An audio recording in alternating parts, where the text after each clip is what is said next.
A los 71 años perdí mi casa en el divorcio, y este viejo galpón que compré escondía algo increíble. A los 71 años perdió su casa en el divorcio, y el viejo galpón que compró escondía algo increíble. A los 71 años, Marta firmó los papeles del divorcio con la misma mano con la que 40 años antes había firmado su acta de matrimonio. Y ninguno de los 2 días lloró tanto como ese. El bolígrafo pesaba más de lo que debería. Era un bolígrafo cualquiera, de esos azules baratos que dejan manchas en los dedos. Pero en ese momento, Marta Soledad Villanueva sintió que sostenía algo de plomo, algo que le aplastaba los huesos y le apagaba la respiración.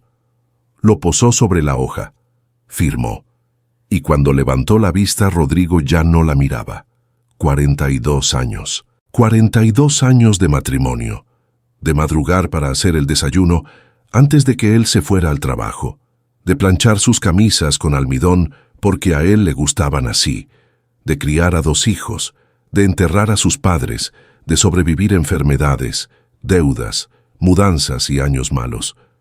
42 años para que al final él dijera, con una frialdad que todavía le quemaba la piel, que ya no la amaba, que hacía mucho que no la amaba, que había otra persona más joven. El abogado de Rodrigo recogió los documentos con una eficiencia que a Marta le pareció obscena. Todo tan ordenado, tan limpio, tan resuelto, como si 42 años pudieran archivarse en una carpeta manila con un clip. ¿Tiene preguntas, señora Villanueva?, preguntó el abogado. Marta tardó un momento en recordar que ya no era señora de nadie. No, dijo, y salió a la calle con el sol pegándole en la cara como un insulto. Lo que el divorcio le quitó fue más de lo que ella esperaba. No porque no hubiera leído los documentos, los leyó con sus anteojos de lectura y un diccionario a un lado, porque siempre fue meticulosa, sino porque leer algo y vivirlo son mundos distintos. La casa donde habían criado a sus hijos era de los 2, sí, pero Rodrigo había pagado la mayor parte de la hipoteca con su sueldo. Así lo argumentó su abogado, así lo reconoció el juez. La casa quedó para Rodrigo. Marta recibiría una compensación económica, suficiente para sobrevivir unos meses, no suficiente para empezar desde cero en la ciudad donde había vivido toda su vida, donde los departamentos costaban fortunas y los caseros preferían arrendatarios jóvenes con empleos estables. Sus hijos, Eduardo y Silvia, la llamaron cuando se enteraron de la sentencia. Eduardo fue el primero. Dijo que lo sentía mucho, que era una injusticia, que él hablaría con Rodrigo. Luego dijo que tenía una junta y cortó la llamada.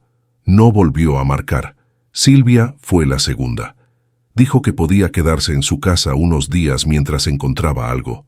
Unos días, no un mes, no mientras encontraba trabajo, no mientras se reorganizaba. Unos días, con ese tono de voz que la gente usa cuando ofrece algo que espera que no aceptes.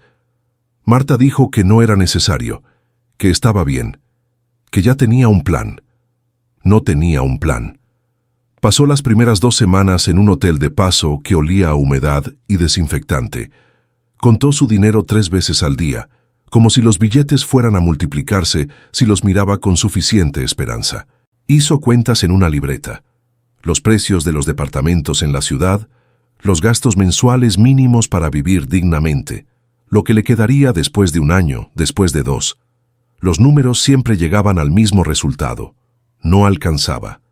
No alcanzaba para quedarse en la ciudad. No alcanzaba para el ritmo de vida que había tenido. Una noche, con la libreta sobre las rodillas y el ruido del tráfico colándose por la ventana del hotel, Marta se permitió 5 minutos de llorar. Solo 5. Se los cronometró en el reloj que todavía llevaba en la muñeca, el mismo que Rodrigo le había regalado en su 20º aniversario. Cuando el minutero llegó a los 5, se limpió la cara, se sonó la nariz con papel higiénico y volvió a abrir la libreta. Si no podía quedarse en la ciudad, tendría que irse a algún lado. Fue su prima Consuelo quien le habló del terreno. Consuelo vivía en Guanajuato, en un pueblo pequeño a 2 horas de la capital del estado, de esos pueblos que aparecen en los mapas, como un punto tan chico que casi no se ve. Habían crecido juntas, de niñas, antes de que las familias se separaran por distancias y por esas pequeñas rencillas que con los años uno ya ni recuerda bien de dónde vienen. Un señor del pueblo murió hace unos años y sus hijos no quieren saber nada de las tierras, le dijo Consuelo por teléfono. Tienen una propiedad con terreno y un galpón viejo. Lo están rematando porque quieren liquidar rápido. Está en mal estado, pero el precio es ridículo, Marta. Ridículo de verdad. ¿Qué tan ridículo?, preguntó Marta. Consuelo le dijo la cifra. Marta la anotó en su libreta, la rodeó con un círculo, la miró durante un minuto largo. ¿Y se puede vivir ahí? Con trabajo, sí. Hay una casita pequeña adjunta al galpón. Necesita reparaciones, pero tiene paredes y techo. Marta cerró los ojos. Tenía 71 años. Nunca había vivido en el campo. Nunca había plantado una semilla, ni ordeñado una vaca, ni vivido sin supermercado a 10 minutos. Su vida entera había transcurrido en la ciudad, con sus comodidades y sus ruidos y su ritmo que ella conocía. Pero su vida entera también había transcurrido siendo la señora de Rodrigo Fuentes, y eso ya no existía. «Dime el nombre del abogado que lleva la venta», dijo Marta. Compró la propiedad 3 semanas después. El proceso legal fue más sencillo de lo que esperaba. Los hijos del difunto señor Aurelio Montoya, que así se llamaba el anterior dueño, habían dejado la propiedad abandonada durante más de 10 años. Vivían en Monterrey y en Ciudad de México respectivamente, y ninguno de los dos quería volver al pueblo ni encargarse del terreno. El precio de remate era tan bajo que el abogado local le dijo casi en voz baja que era casi un regalo. «¿Por qué nadie más lo compró?», preguntó Marta. El abogado hizo una pausa que duró un poco más de lo necesario. El señor Montoya era una persona muy reservada. La gente del pueblo le tenía cierto respeto. Algunos dicen que era excéntrico. No todos quieren comprar propiedades con historias. ¿Qué clase de historias? Nada concreto, señora. Habladurías de pueblo. Ya sabe cómo es la gente. Marta firmó los documentos. Esta vez, el bolígrafo no le pesó tanto. El día que llegó a la propiedad, el cielo estaba despejado y el sol caía con esa claridad dorada de las tardes de campo que uno solo conoce cuando se ha alejado lo suficiente de la ciudad.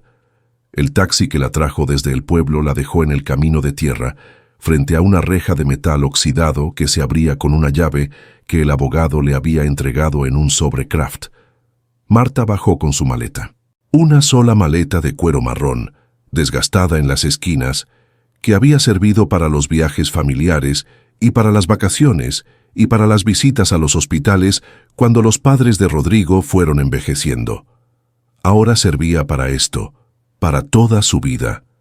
Se quedó un momento mirando la propiedad desde el camino.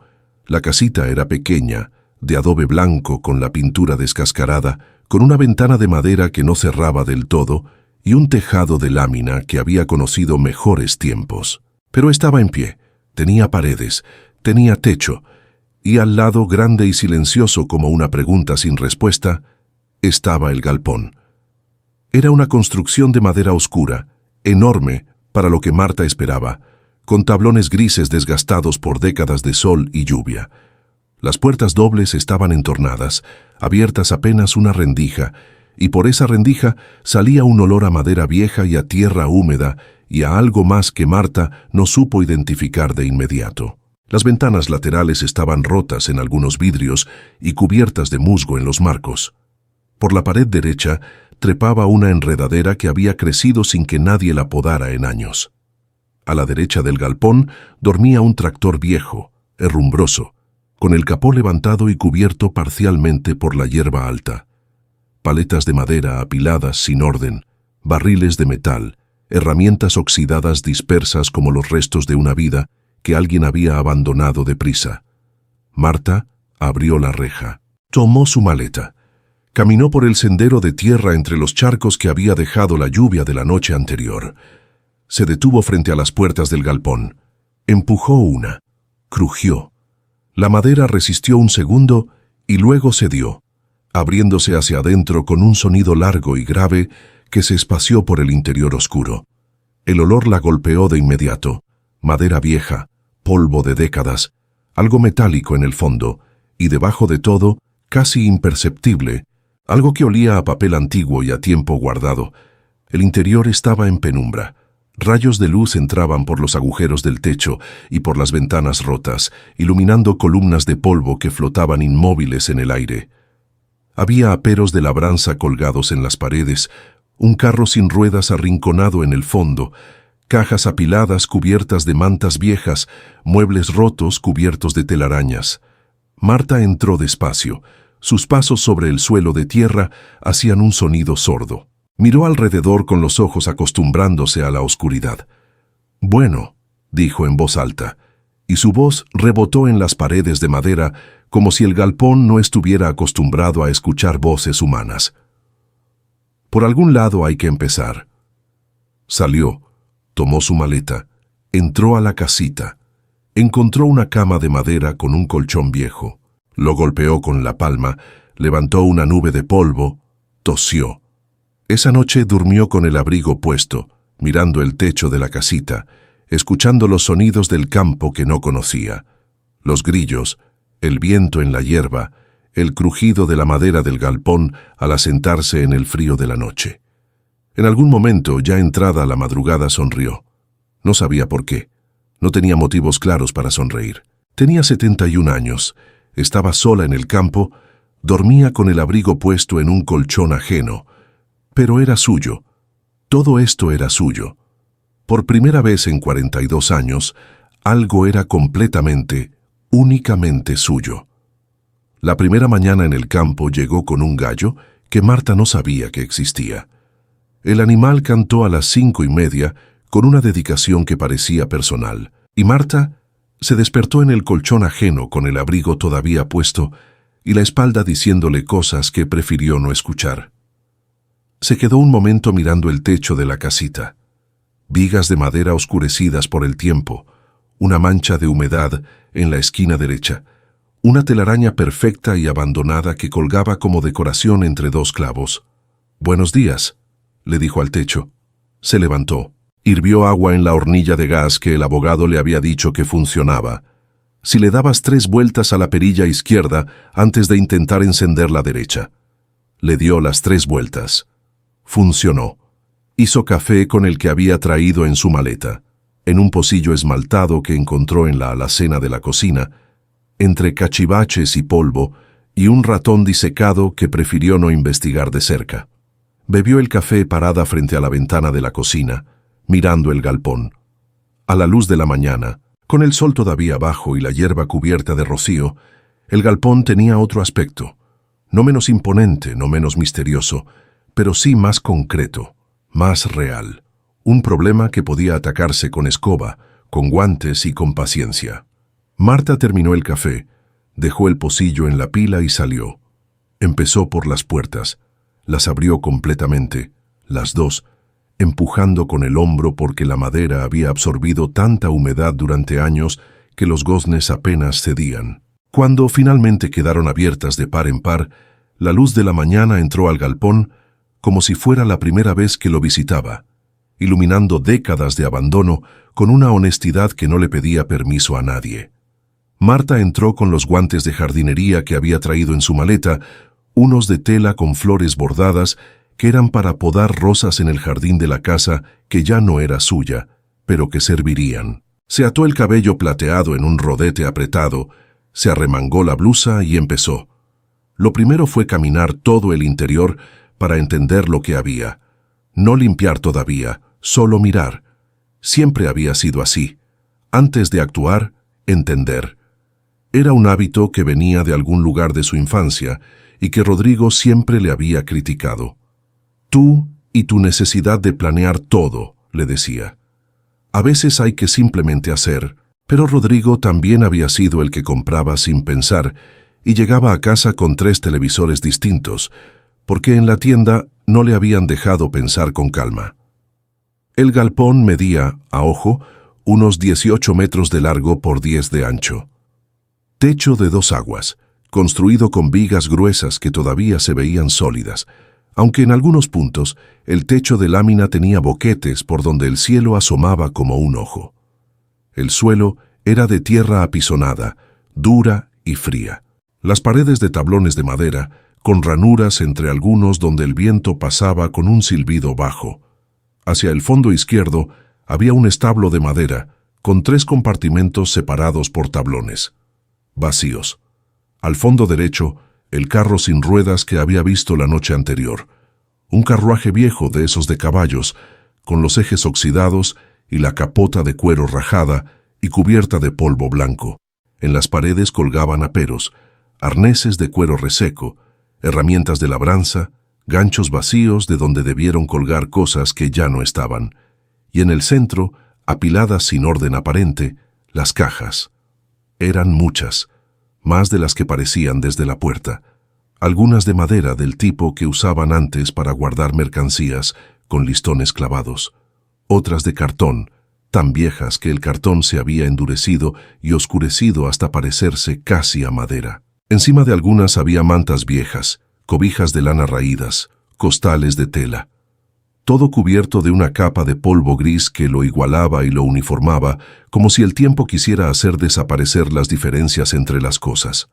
Marta tomó nota mental de todo. Luego empezó a limpiar.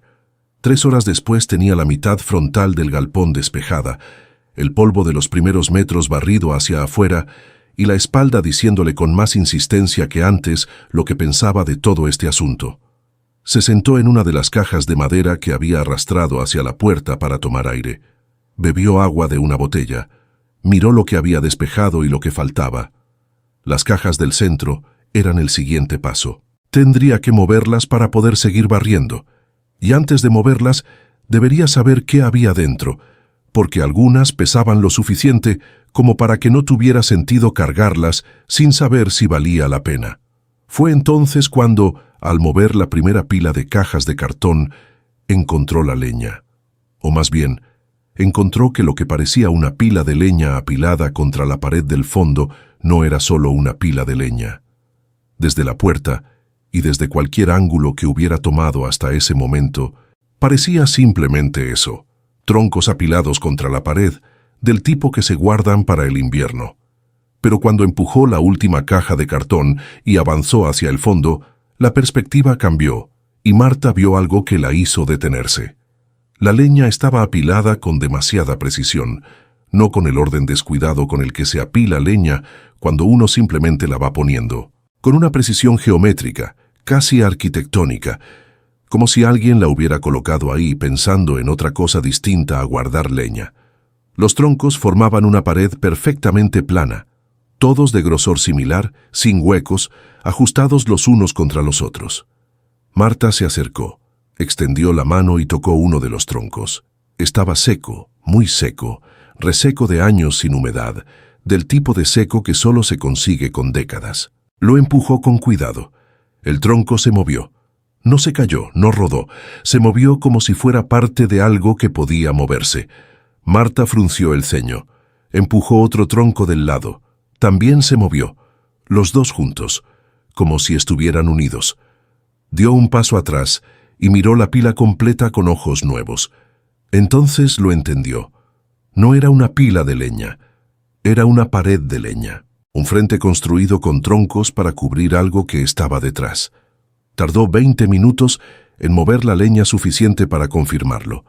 Detrás de los troncos, empotrada en el suelo de tierra apisonada como si siempre hubiera estado ahí, como si el propio suelo la hubiera absorbido con los años, había una puerta metálica, cuadrada, de aproximadamente 1 metro por 1 metro, con bisagras de hierro grueso soldadas al marco, y en el centro, donde debería ir el tirador, un candado grande de hierro, tan oxidado que casi era del mismo color que la tierra que lo rodeaba, pero ahí, cerrado.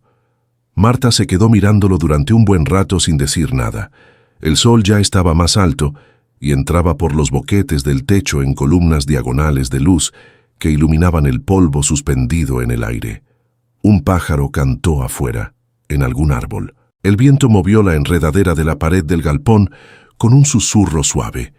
Marta miró el candado. El candado la miró de vuelta. «¿Y tú qué estás cuidando?». preguntó en voz alta. Nadie respondió, pero Marta sintió, con esa certeza que a veces llega sin explicación, que la pregunta era buena. El pueblo quedaba a 20 minutos a pie por el camino de tierra. Marta fue al mediodía, caminando con el sombrero de paja que había encontrado colgado en la entrada de la casita, porque el sol de las 11 era un sol serio que no admitía descuidos. En la ferretería del pueblo, un local pequeño y oscuro que olía a aceite y a metal, encontró lo que necesitaba.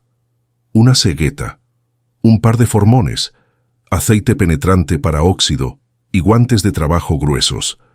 El ferretero, un hombre de unos 50 años con bigote y manos manchadas de grasa, la miró con curiosidad cuando puso todo en el mostrador. «¿Usted es la señora que compró la propiedad de los Montoya?», preguntó. Marta lo miró. «Soy la señora que compró una propiedad, sí», dijo. «¿Hay algo más que necesite para abrir un candado oxidado?». El ferretero pareció calcular si valía la pena decir algo más y decidió que no. «Con el aceite penetrante y paciencia se abre», dijo. «Déjelo remojando unas horas antes de intentar forzarlo. Y si no cede, cegueta». Bien. Pagó, tomó su bolsa y volvió al camino. A las 3 de la tarde tenía el candado empapado en aceite penetrante, una sustancia anaranjada y olorosa que el ferretero le había dicho que era infalible con óxido de 10 años. La puerta llevaba más de 10 años sin tocarse, eso era evidente, pero el aceite no sabía de fechas. Mientras esperaba, Marta se dedicó a revisar las cajas de cartón que había movido para llegar a la leña. La mayoría contenían herramientas viejas, llaves de tuercas oxidadas, tornillos de varios tamaños, correas de cuero resecas, pedazos de metal que en algún momento habían tenido función y que ahora eran simplemente peso. Pero en la tercera caja que abrió, debajo de un trapo que olía a aceite de motor y a tiempo detenido, encontró algo distinto. Un sobre de papel manila, grueso, atado con un cordón de sisal que el tiempo había ennegrecido. Lo sostuvo con cuidado. En la parte frontal, escrita con una letra de mano firme y angular, una sola línea en tinta negra que el tiempo había vuelto marrón. Para quien tenga el derecho de leer esto. Marta miró el sobre durante un momento largo. Lo dejó sobre una caja aparte, en un lugar donde no se le perdiera, y volvió al candado. A las 5 de la tarde, con la cegueta y 30 minutos de trabajo que le dejaron el brazo adolorido, el candado cedió. El arco metálico se partió con un sonido seco, limpio, definitivo. Marta lo quitó, lo puso a un lado, metió los dedos en la ranura de la puerta metálica y jaló. La puerta se abrió hacia arriba, como la trampa de un sótano, con un quejido largo de bisagras que no habían girado en muchos años. El olor que salió de ahí abajo llegó antes que cualquier otra cosa. Frío, oscuro, a tierra cerrada, a madera encerrada. Y debajo de todo, ese olor particular que solo tiene el papel viejo cuando ha estado guardado durante décadas. Marta encendió la linterna de su teléfono y la dirigió hacia abajo. Una escalera, de madera, 7 escalones que bajaban a una oscuridad que la linterna no alcanzaba a iluminar del todo. Marta miró las escaleras. Las escaleras la miraron de vuelta. Se aseguró de que su teléfono tuviera batería suficiente, 83%. Se ajustó los guantes de trabajo. Puso el pie en el primer escalón. La madera crujió, pero aguantó. Bajó despacio, un escalón a la vez, con una mano apoyada en la pared de tierra que se sentía fría y húmeda a través del guante. El olor se intensificó al bajar, más frío, más encerrado, más antiguo. Cuando llegó al último escalón y levantó la linterna, lo primero que vio fue el cuarto. Era un espacio rectangular, de unos 4 metros por 3, excavado directamente en la tierra con paredes reforzadas, con tablones de madera que el tiempo había oscurecido hasta casi el negro. El techo era bajo, apenas 1,80 m, suficiente para que Marta estuviera de pie sin problema, pero no mucho más. Y en ese cuarto, acomodadas con un orden que contrastaba brutalmente con el caos del galpón de arriba, había cajas.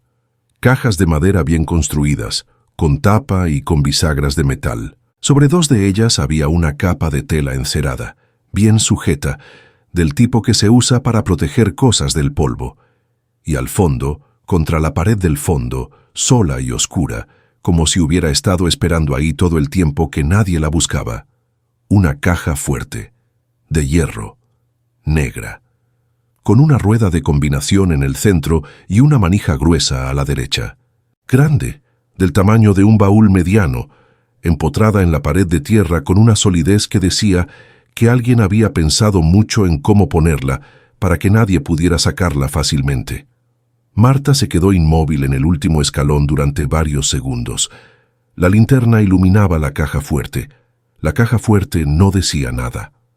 Marta bajó el último escalón y puso los 2 pies en el suelo del cuarto subterráneo. La tierra bajo sus zapatos era dura y seca. El frío le llegó a los huesos de inmediato, ese frío particular de los espacios que el sol nunca ha tocado. Caminó hacia las cajas de madera, levantó la tela encerada de la primera y la apartó con cuidado. Debajo había papeles, muchos papeles, documentos doblados, sobres cerrados, carpetas de cartón atadas con cordones, fotografías en blanco y negro. Un mundo entero de papel guardado con una meticulosidad que hablaba de alguien que no había guardado esas cosas a la ligera. Marta tomó la primera carpeta que encontró encima de todo. La abrió. La letra era la misma que había visto en el sobre de Manila de arriba. Firme, angular, de alguien acostumbrado a escribir. El nombre en el encabezado del primer documento era Aurelio Montoya Cienfuegos, propietario. Año de Nuestro Señor de 1947. Marta tardó un momento en procesar lo que tenía en las manos. Subió los escalones de 3 en 3.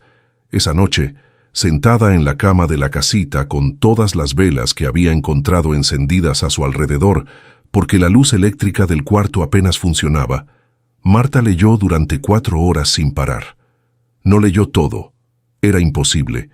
Había demasiado papel, demasiados documentos, demasiadas cartas y carpetas y sobres. Pero leyó suficiente para entender que Aurelio Montoya Cienfuegos no había sido simplemente un hacendado del campo. Había sido un hombre que guardaba secretos, y ahora esos secretos eran suyos. La caja fuerte seguía abajo, cerrada, esperando con la paciencia del metal y el tiempo. Pero Marta ya sabía que iba a abrirla. No esta noche, no mañana quizás, pero iba a abrirla. Porque en la última carta que leyó antes de que las velas empezaran a consumirse, escrita con la misma letra firme y angular en un papel tan viejo que crujía al doblarse, Aurelio Montoya había escrito algo que le quitó el sueño. Lo que guardo en este lugar es para quien tenga el valor y la paciencia de encontrarlo. Que Dios bendiga sus manos y su corazón. Marta apagó la última vela. En la oscuridad del campo, rodeada de grillos y de silencio, y de un misterio que tenía más de 70 años esperando, sintió que su corazón latía más fuerte de lo que había latido en muchos, muchos años. Marta no durmió esa noche. No completamente. Dormitó en intervalos cortos, con el libro de documentos sobre el pecho y las velas apagadas, y el campo afuera haciendo sus ruidos nocturnos, los grillos, el viento, un perro que ladró a lo lejos durante un rato y luego se calló. Cada vez que cerraba los ojos veía la caja fuerte, negra, sólida, empotrada en esa pared de tierra como si hubiera crecido ahí, como si fuera parte del suelo mismo. A las 6 de la mañana se levantó, hizo café y bajó de nuevo al cuarto subterráneo. Con la luz del día entrando por la trampilla abierta y con su linterna apuntando al interior, el espacio se veía diferente que la noche anterior. Más pequeño, más concreto, menos amenazante. Un cuarto excavado con herramientas y mucho trabajo, reforzado con tablones de madera que alguien había seleccionado y colocado con cuidado para que las paredes aguantaran el peso de la tierra. No era el trabajo de una tarde ni de una semana. Era el trabajo de alguien que había planificado este lugar durante mucho tiempo. Marta dejó su café en el escalón de arriba para no arriesgarse a derramarlo y bajó con las 2 manos libres. Se acercó a las cajas. Las contó. 4 cajas de madera con tapa, 2 de ellas cubiertas con la tela encerada que había levantado la noche anterior. Sobre la mesa de madera, Una tabla gruesa sobre dos caballetes, tan vieja que la madera se había oscurecido hasta parecer carbón. Había más documentos apilados sin cubrir, como si el último en bajar aquí los hubiera dejado así, en medio de una consulta que nunca terminó. Y al fondo, la caja fuerte. Marta fue hacia ella primero. Era de hierro fundido, pintada de negro con una pintura que el tiempo había convertido en una capa mate y opaca, sin brillo. Medía a ojo unos 80 centímetros de alto por 70 de ancho y quizás 50 de fondo. Empotrada en la pared de tierra con un marco de ángulos de metal clavados directamente en la roca que había debajo de la capa de tierra. Nadie iba a sacarla de ahí sin maquinaria pesada o sin muchas horas de trabajo. En el centro de la puerta, la rueda de combinación, un disco de metal con números del 0 al 99 grabados alrededor del borde. En el lado derecho, la manija, y en la parte superior de la puerta, algo que Marta no había visto bien la noche anterior. Una placa de metal atornillada, pequeña, con texto grabado. Se acercó con la linterna y leyó: Fábrica de Cajas Fuertes, Hermanos Castellano, Ciudad de México, 1943. Marta asentó. 1943. 80 años más o menos. Construida para durar. Intentó girar la manija solo para confirmar lo que ya sabía. Cerrada. La rueda de combinación giraba libremente, sin resistencia, pero sin la combinación correcta no servía de nada. Se apartó de la caja fuerte y fue hacia los documentos de la mesa. Pasó la mañana entera leyendo. No era lectura fácil. La letra de Aurelio Montoya era clara pero apretada, y muchos de los documentos estaban escritos con una ortografía y un vocabulario de mediados del siglo XX que a veces la hacía detenerse para asegurarse de que entendía bien. Algunos papeles estaban frágiles, con las esquinas desmenuzadas y la tinta desteñida en los bordes. Los manejaba con la misma delicadeza con la que hubiera manejado algo vivo. Fue construyendo la historia de Aurelio Montoya Cienfuegos como quien arma un rompecabezas del que faltan piezas, pero cuya imagen general va tomando forma. Aurelio había nacido en 1905 en Guanajuato, hijo de un comerciante de textiles que había hecho dinero suficiente para mandar a su hijo a estudiar a la Ciudad de México. Aurelio estudió Derecho, pero nunca ejerció. Volvió al Estado cuando tenía 30 años, después de la muerte de su padre, y se dedicó a administrar las propiedades que heredó y a comprar tierra cuando la tierra era barata. En los años 40, cuando la región atravesaba una crisis agrícola y los pequeños propietarios vendían a cualquier precio para saldar deudas, Aurelio compró. Compró mucho. Las cartas entre Aurelio y su notario de entonces, un tal licenciado Fuentes Barrera, que firmaba con una rúbrica elaborada que ocupaba un tercio de la hoja, hablaban de transacciones, de títulos de propiedad, de acuerdos con autoridades locales. Aurelio era meticuloso. Guardaba copias de todo, anotaba fechas y cantidades en los márgenes, con una pluma que presionaba fuerte sobre el papel, dejando surcos visibles. Pero lo más interesante no eran los documentos de negocios. Lo más interesante eran las cartas personales. Había un paquete de ellas atadas con un listón de seda roja, tan antiguo que el color se había deslavado hasta un rosa casi blanco. Las cartas estaban escritas por una mujer, alguien que firmaba solo como tu R, y cuya letra era completamente distinta a la de Aurelio. Redonda, inclinada hacia la derecha, con floreos en las mayúsculas. Las cartas hablaban de amor con una franqueza que Marta encontró sorprendente para la época, y también hablaban en algunas de miedo. Aurelio, me preocupa lo que me contaste. Hay gente que te observa, y tú lo sabes mejor que yo. Lo que guardas no puede quedarse donde está para siempre. Debes encontrar un lugar más seguro. No vuelvas a mencionar lo del dinero en tus cartas. Quémalas cuando las leas. Yo hago lo mismo con las tuyas. Y la última carta del paquete, fechada en octubre de 1952, que decía solo esto: me dijeron que te fuiste, que vendiste todo y te fuiste. No sé si creerlo o si es lo que quieren que yo crea. Si algún día lees esto, que sepas que esperé. Marta leyó esa última carta 3 veces. Se quedó un momento mirando el espacio vacío entre la carta y la caja fuerte. Luego subió a buscar más café. Por la tarde, cuando el calor del mediodía había pasado y el galpón estaba en esa penumbra dorada de las tardes de campo, Marta abrió la segunda caja de madera. Si la primera había contenido documentos de negocios y cartas personales, la segunda contenía algo distinto: fotografías. Muchas fotografías en blanco y negro, del tipo de papel grueso y con bordes blancos de la época. Las había en distintos tamaños, algunas pequeñas como una mano, otras más grandes, del tamaño de una hoja de cuaderno. Algunas sueltas, otras pegadas en cartones de presentación con el sello del estudio fotográfico en el reverso. Marta las fue sacando una por una y poniéndolas sobre la tabla de la mesa. En muchas de ellas aparecía el mismo hombre, alto, de complexión delgada pero no frágil, con el cabello oscuro peinado hacia atrás y un bigote fino que era la moda de la época.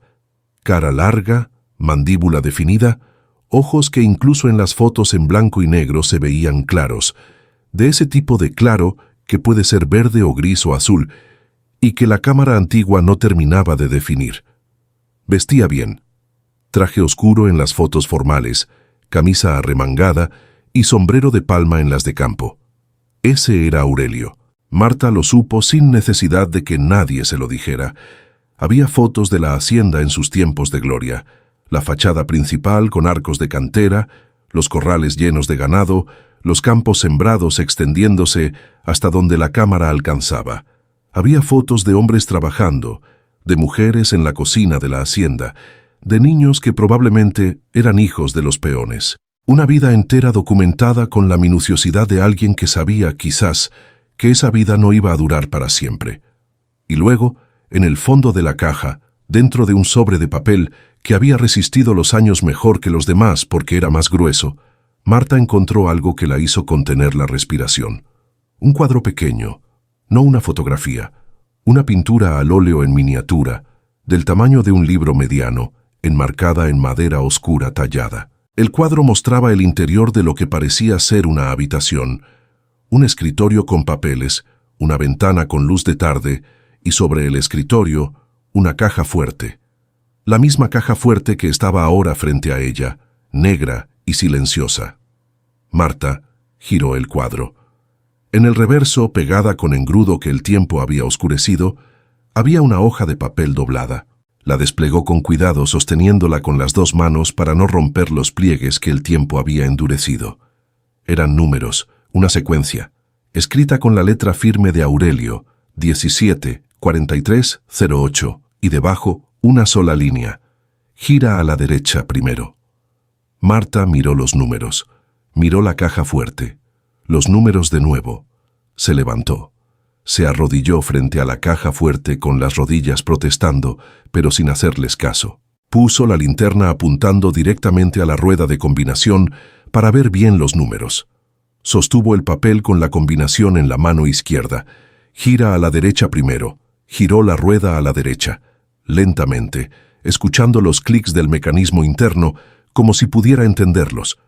Pasó el 0, el 10, el 15, se detuvo en el 17. Pausa. Giró a la izquierda. Pasó el 0 completo, siguió girando. El 40, el 41, el 42. Se detuvo en el 43. Pausa. Giró a la derecha de nuevo, despacio. El 5, el 6, el 7. Se detuvo en el 8. Tomó la manija con la mano derecha. Jaló. La manija no cedió. Marta soltó el aire que había estado conteniendo sin darse cuenta. Miró los números de nuevo. ¿Habría girado mal? ¿Habría pasado el número sin notarlo? Las cajas fuertes de ese tipo requerían precisión. Lo sabía vagamente de haberlo leído en algún lugar o de haberlo visto en alguna película, aunque en este momento no recordaba bien dónde. Volvió a intentarlo, esta vez más despacio, concentrada. La derecha hasta el 17 contando los clics. La izquierda una vuelta completa primero y luego hasta el 43. La derecha directamente hasta el 8. Manija. Jaló. Nada. Marta se sentó sobre sus talones y miró el papel. 17. 43. 08. Gira a la derecha primero. Entonces lo vio. Los números estaban escritos con un guión entre ellos, pero el guión entre el 43 y el 08 era diferente a los otros, más largo, como si no fuera un separador sino parte de la secuencia. ¿Y si no era 08? ¿Y si era 80? Lo intentó de nuevo. Derecha al 17, izquierda al 43, derecha al 80. Manija. El sonido que hizo la caja fuerte fue un sonido que Marta nunca había escuchado antes, pero que reconoció de inmediato como el sonido de algo que había estado cerrado durante mucho tiempo y que acababa de abrirse. Un golpe sordo, un clic profundo, y la manija que se dio bajo su mano, con una suavidad que no esperaba, como si el mecanismo hubiera estado esperando simplemente que alguien encontrara la combinación correcta para rendirse con dignidad. La puerta de la caja fuerte se abrió. Marta no se movió durante varios segundos. La linterna iluminaba el interior desde el ángulo equivocado. Se la cambió de mano, la dirigió hacia adentro. Lo primero que vio fue el brillo. Un brillo amarillo, opaco con el polvo de los años, pero inconfundible incluso así, incluso en la luz fría de una linterna barata en un cuarto subterráneo. El brillo del oro que lleva décadas sin ver la luz, pero que no necesita verla para ser lo que es. Barras. Varias barras rectangulares apiladas con el mismo orden geométrico con el que alguien había apilado la leña arriba.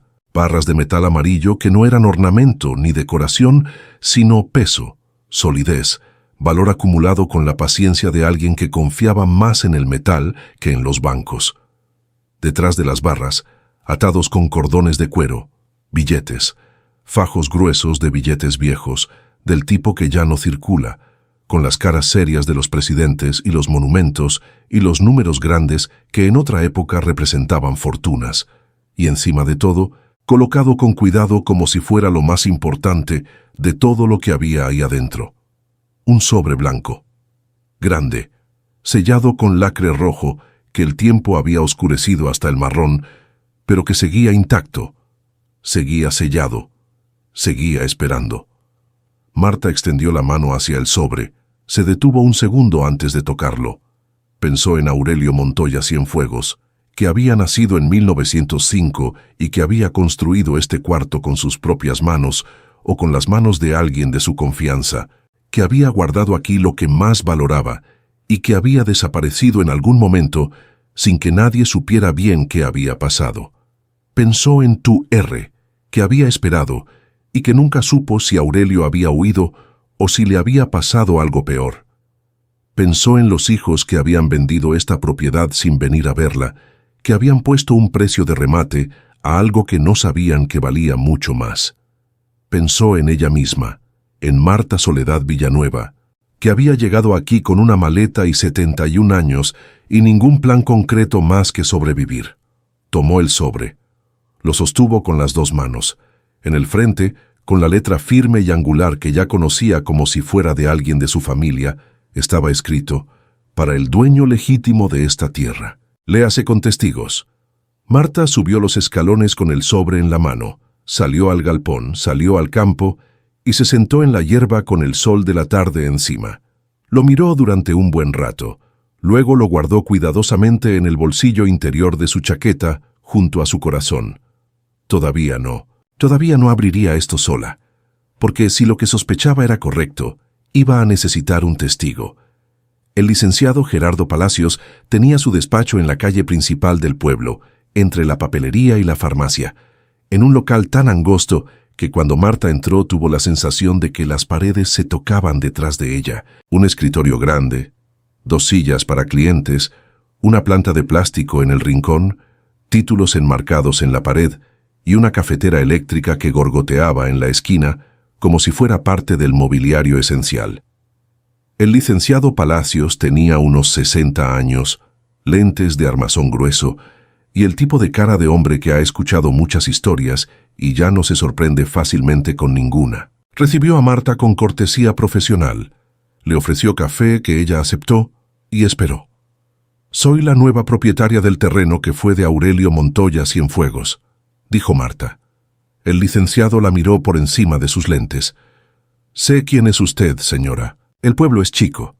Entonces también sabe que compré la propiedad legalmente, con escrituras y todo en orden. Así me lo parece, sí.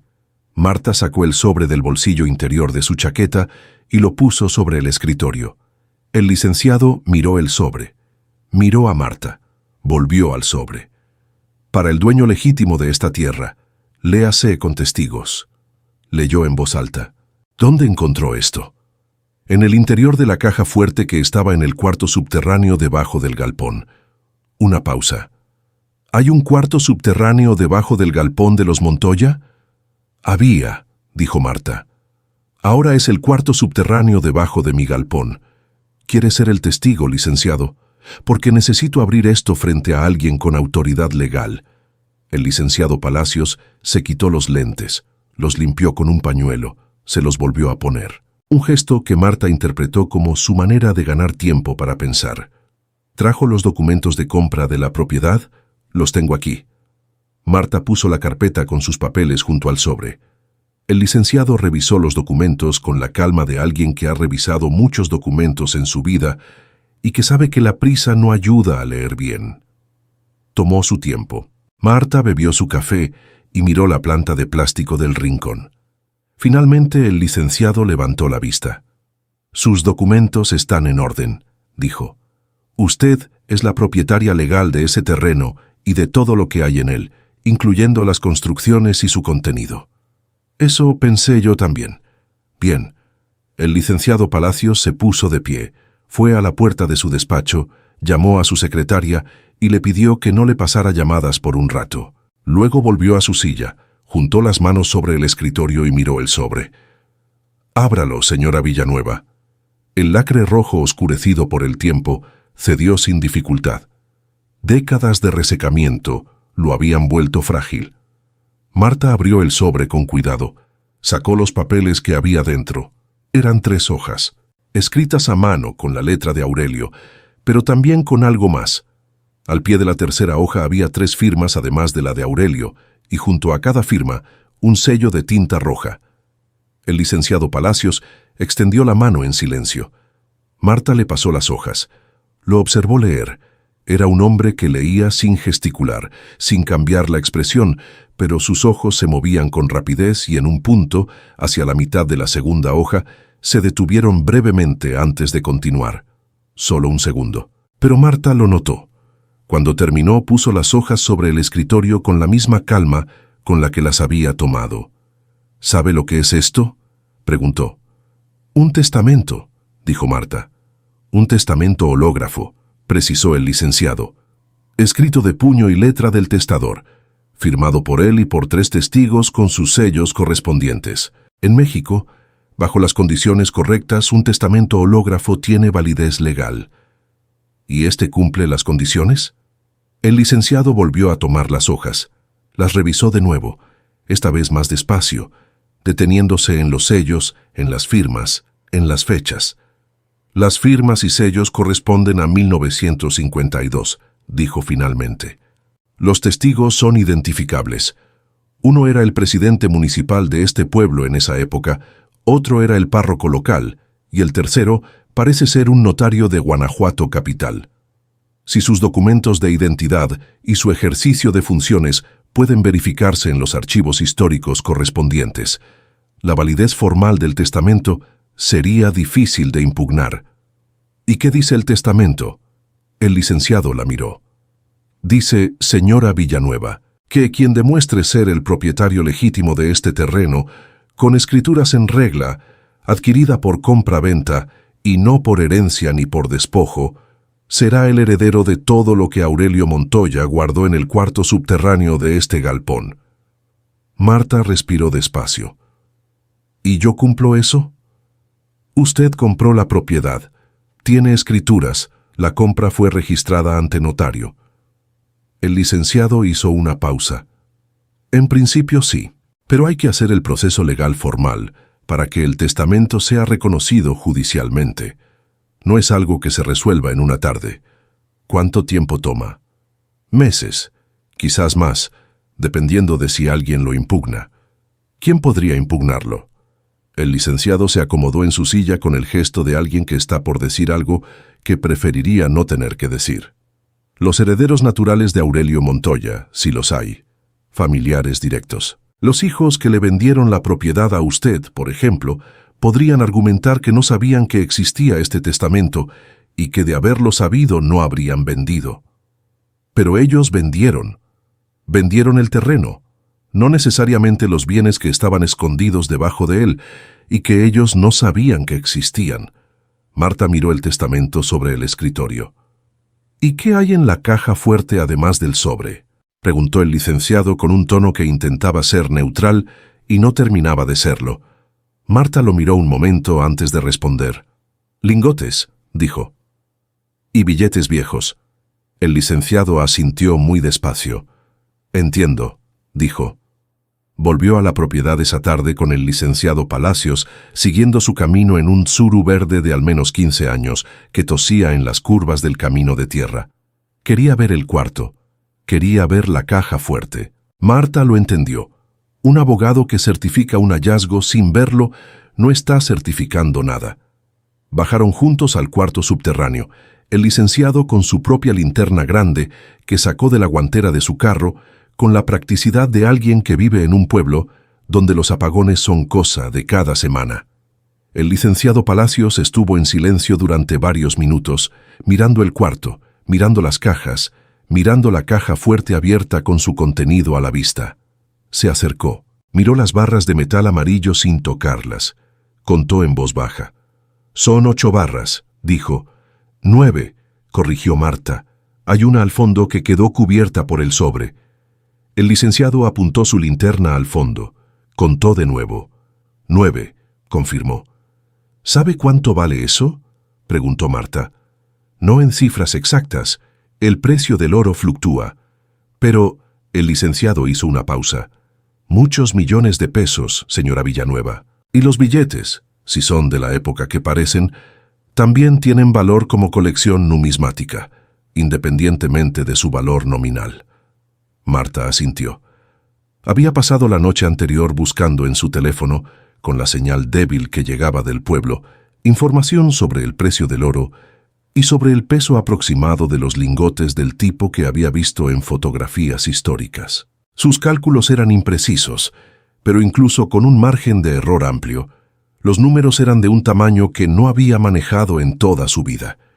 «¿Cuál es el primer paso?», preguntó. «Hay que levantar un acta notarial del hallazgo, documentar todo con fotografías, inventario, descripción detallada, luego iniciar el proceso de reconocimiento del testamento ante un juez y...» El licenciado la miró con seriedad. «Hay que notificar a los hijos de Aurelio Montoya, si se pueden localizar. Es un requisito del proceso. No se puede avanzar legalmente sin darles la oportunidad de comparecer. Los hijos que vendieron la propiedad sin venir a verla en 10 años. Los mismos», dijo el licenciado sin inflexión. «La ley no distingue entre hijos atentos y hijos descuidados». Marta miró la caja fuerte. «Notifico cuando sea necesario notificar», dijo. «Pero primero quiero que quede registrado que yo encontré esto, que yo tengo los documentos de propiedad y que yo soy la que abrió esa caja fuerte con la combinación que encontré en el reverso de un cuadro que estaba dentro de la segunda caja de madera. Todo eso quedará en el acta». Bien, subieron. El licenciado tomó fotos con su teléfono. Marta hizo una lista en su libreta. 9 barras, billetes en 4 fajos, el testamento y sus copias, los documentos de las cajas. El licenciado firmó la lista como testigo. Marta la firmó como propietaria. Cuando el licenciado Palacios se subió a su Tsuru verde para volver al pueblo, bajó la ventana antes de arrancar. «Señora Villanueva», dijo. «¿Sí? Sea discreta. Estos pueblos son chicos». «Ya lo sé», dijo Marta. «No, no lo sabe todavía», dijo el licenciado, y lo dijo con una seriedad que no era amenaza, pero tampoco era tranquilizadora. «Pero va a aprenderlo pronto». Arrancó. El Tsuru tosió, dio 2 sacudidas, y emprendió el camino de tierra hacia el pueblo levantando una nube de polvo que tardó un buen rato en asentarse. Marta se quedó parada frente al galpón, viendo el polvo. Luego entró, bajó al cuarto subterráneo, Cerró la caja fuerte, subió, cerró la trampilla y volvió a colocar la leña frente a ella. No toda la leña, no con la misma precisión geométrica de antes. Eso hubiera tomado horas, pero suficiente para que a primera vista, desde la puerta del galpón, nadie pudiera imaginar que detrás de esa pila de madera había algo más que madera. Esa noche, por primera vez desde que había llegado a la propiedad, Marta cerró con llave la puerta de la casita. Pensó en lo que había dicho el licenciado. Los hijos de Aurelio, si se pueden localizar. Los hijos que se llamaban Héctor y Magdalena Montoya, que vivían en Monterrey y en Ciudad de México respectivamente, que habían firmado la venta de esta propiedad sin poner un pie en ella. ¿Qué pasaría cuando se enteraran de lo que había aquí? ¿Cuánto tardarían en aparecer? ¿Y con quién aparecerían? Marta cerró los ojos en la oscuridad de la casita, escuchando el campo. Había vivido 42 años siendo la señora de alguien. Había aprendido a anticipar, a leer el silencio entre las palabras, a notar cuando algo que se decía con calma significaba algo distinto de lo que sonaba. Esas habilidades, pensó, quizás servían para más cosas que sobrevivir un matrimonio difícil. Quizás servían también para sobrevivir lo que venía. El acta notarial tardó 4 días en estar lista. 4 días en los que Marta no habló del asunto con nadie más que con el licenciado Palacios, en los que bajó al cuarto subterráneo cada mañana, solo para confirmar que la caja fuerte seguía cerrada y que todo estaba en su lugar, y en los que empezó a conocer el pueblo con la lentitud necesaria para entender cómo funcionaba. El pueblo se llamaba San Isidro del Monte. Tenía plaza central, iglesia de cantera rosa, mercado los jueves, y una población que el letrero de la entrada anunciaba en 483 personas, pero que en realidad era un número que fluctuaba según la temporada y según cuántos jóvenes hubieran decidido ese año probar suerte en la capital o en el norte. Marta fue al mercado el jueves, compró jitomates, cebollas, chiles, huevos, tortillas, habló con las señoras de los puestos con la cortesía cuidadosa de quien sabe que en un pueblo chico cada conversación es también un intercambio de información en 2 sentidos. Nadie le preguntó directamente sobre la propiedad ni sobre el galpón, pero la miraban. La miraban con esa discreción particular de los pueblos pequeños que consiste en no mirar directamente, pero en no perderse nada. Compró también una vela de la iglesia, entró, se sentó en la primera banca disponible y estuvo un momento en silencio. No era especialmente religiosa, nunca lo había sido, pero había algo en el interior de esa iglesia, con su techo alto y su olor a incienso viejo, y la luz que entraba coloreada por los vitrales, que invitaba a estar quieta y a pensar. Pensó en Aurelio Montoya, que había vivido aquí, que había construido algo grande, que lo había enterrado todo en un cuarto bajo tierra en 1952 y había desaparecido. Pensó en tu R y en su carta final. Me dijeron que te fuiste, no sé si creerlo. Pensó en lo que había debajo de un galpón abandonado, no solo oro sino una historia entera que nadie había terminado de contar. Salió de la iglesia con más preguntas que cuando entró, pero también con algo que se parecía a la calma. El día que firmó el acta notarial, el licenciado Palacios le dijo que había encontrado una dirección de contacto para Héctor Montoya, el hijo mayor de Aurelio. Vive en Monterrey, tiene 74 años. El licenciado puso una hoja sobre el escritorio. La notificación legal tiene que salir esta semana. Es el procedimiento. ¿Y la hija? Magdalena Montoya falleció hace 3 años, sin descendencia directa registrada. Marta procesó eso en silencio. Entonces solo queda Héctor. Solo queda Héctor, confirmó el licenciado. Ya hay algo más que debería saber, señora Villanueva. Marta lo miró. Cuando empecé a buscar información sobre los herederos para el proceso, encontré que hay un tercero que ya había intentado hacer averiguaciones sobre esta propiedad. El licenciado abrió una carpeta. Hace aproximadamente 8 meses, antes de que usted comprara, un hombre se presentó en el registro de la propiedad de Guanajuato solicitando información sobre los títulos de esta tierra. Se identificó como Fernando Rosas Montoya. Dijo ser sobrino de Aurelio. Marta frunció el ceño. ¿Sobrino? ¿Aurelio tenía hermanos? Según los documentos que he revisado, Aurelio era hijo único. Un sobrino implicaría un hermano que no aparece en ningún registro que yo haya encontrado. ¿Y qué quería ese hombre en el registro? Información sobre la propiedad, quién la poseía, si estaba en proceso de venta, si había algún gravamen. No procedió más allá porque en ese momento la propiedad todavía estaba a nombre de los hijos de Aurelio y no estaba en el mercado públicamente. Marta estuvo en silencio un momento. Pero 8 meses después, los hijos la pusieron en remate. Exacto. ¿Y este Fernando Rosas Montoya no la compró? No hay registro de que lo intentara. Quizás no tenía los fondos. Quizás no se enteró a tiempo del remate. Quizás. El licenciado hizo una pausa deliberada. Esperaba otro momento. Marta miró la hoja con la información de Héctor Montoya. «Mándele la notificación al hijo», dijo. «Del sobrino me encargo yo de informarme». El licenciado abrió la boca como si fuera a decir algo. La cerró y asintió. Esa noche, con su teléfono apoyado contra la jarra de agua sobre la mesa de la cocina, porque así era como mejor se sostenía para ver la pantalla, Marta buscó en internet el nombre de Fernando Rosas Montoya. La señal en la casita era débil, suficiente para cargar páginas de texto, pero no mucho más. Tardó. Encontró poco: un perfil en una red social casi sin actividad, una mención en un directorio de empresas de Guadalajara como socio de una constructora pequeña y nada más. No era una persona con presencia pública, lo cual, pensó Marta, no decía nada malo de él por sí solo, pero tampoco decía nada tranquilizador. Guardó el nombre en su libreta. La notificación a Héctor Montoya salió el viernes por correo certificado. El lunes siguiente, a las 10 de la mañana, Héctor Montoya llamó al despacho del licenciado Palacios.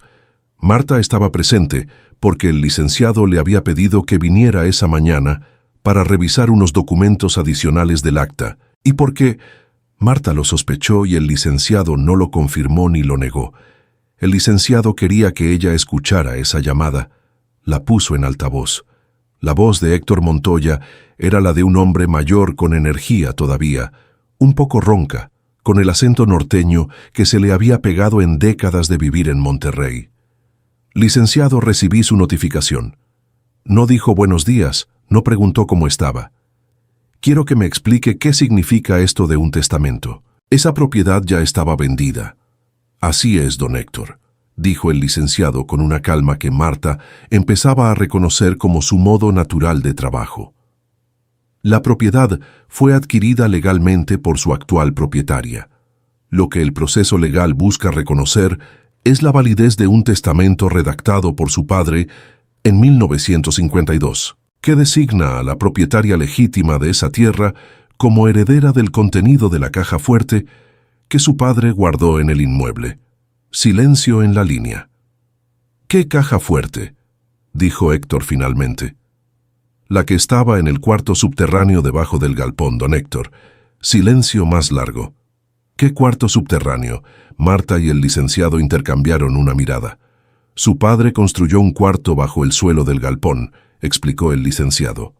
«Está documentado en el acta notarial que levantamos la semana pasada. Ahí guardó una caja fuerte con su contenido, así como documentos y fotografías personales». La siguiente pausa fue tan larga que Marta pensó que la comunicación se había cortado. «¿Y qué hay en esa caja fuerte?», preguntó Héctor, y su voz había cambiado de tono. Ya no era la voz de alguien que llama para quejarse, era otra cosa. «Eso es parte del proceso legal, don Héctor. Usted tiene derecho a comparecer en el juicio de reconocimiento del testamento si desea impugnarlo». «¿Impugnarlo? No voy a impugnar nada todavía. Primero quiero saber qué hay en esa caja». «Comprendo su curiosidad», dijo el licenciado. «La audiencia está programada para dentro de 6 semanas. Ahí tendrá acceso a toda la información». Héctor Montoya colgó sin despedirse.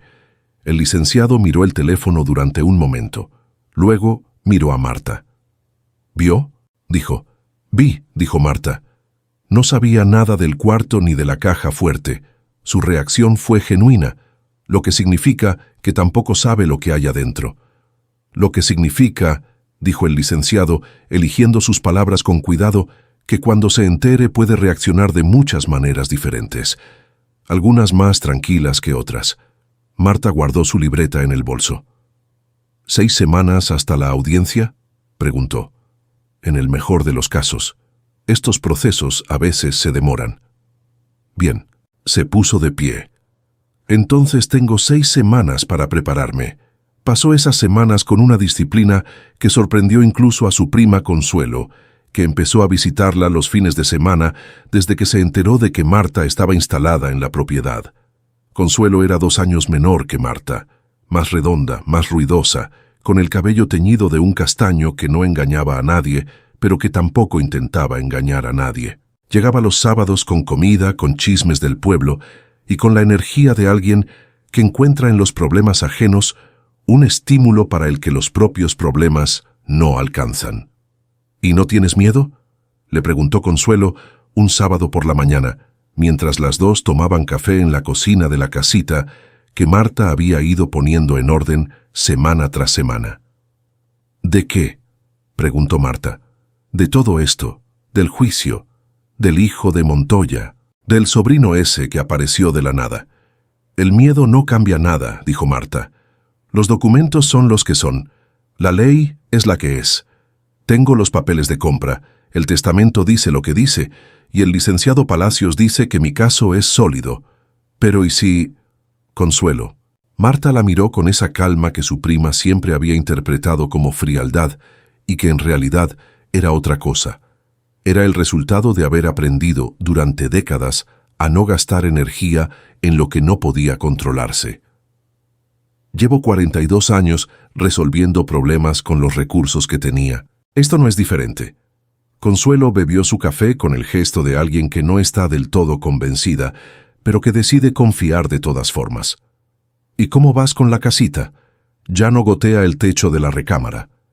El domingo arreglé la ventana de la sala.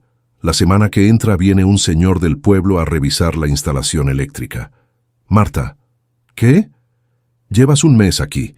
Estás arreglando una casa, peleando un juicio y además... Consuelo bajó la voz aunque no había nadie más. Guardas un tesoro bajo el piso del galpón. Marta la miró.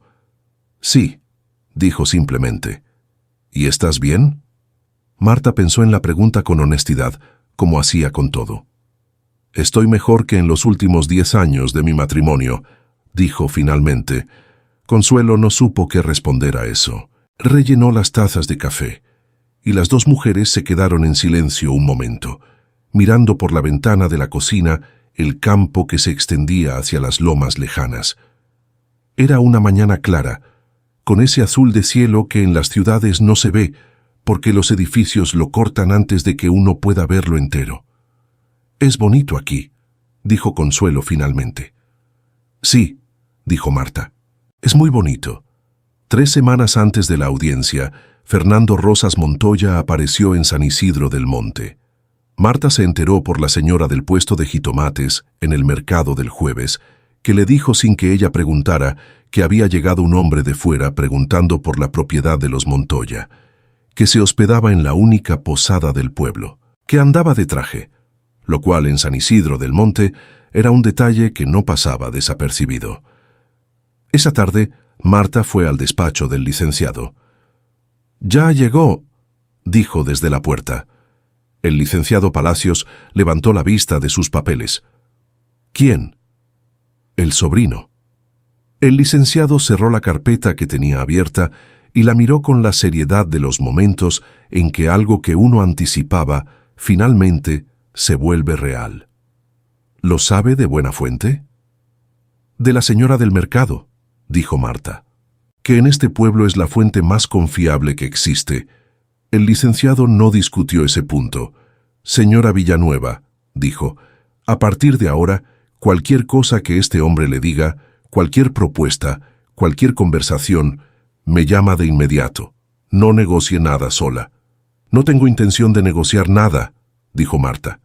«Bien, pero lo que yo le digo es que este tipo de personas», el licenciado eligió la palabra con cuidado, «no viajan desde Guadalajara a un pueblo de 500 personas para tomar el aire».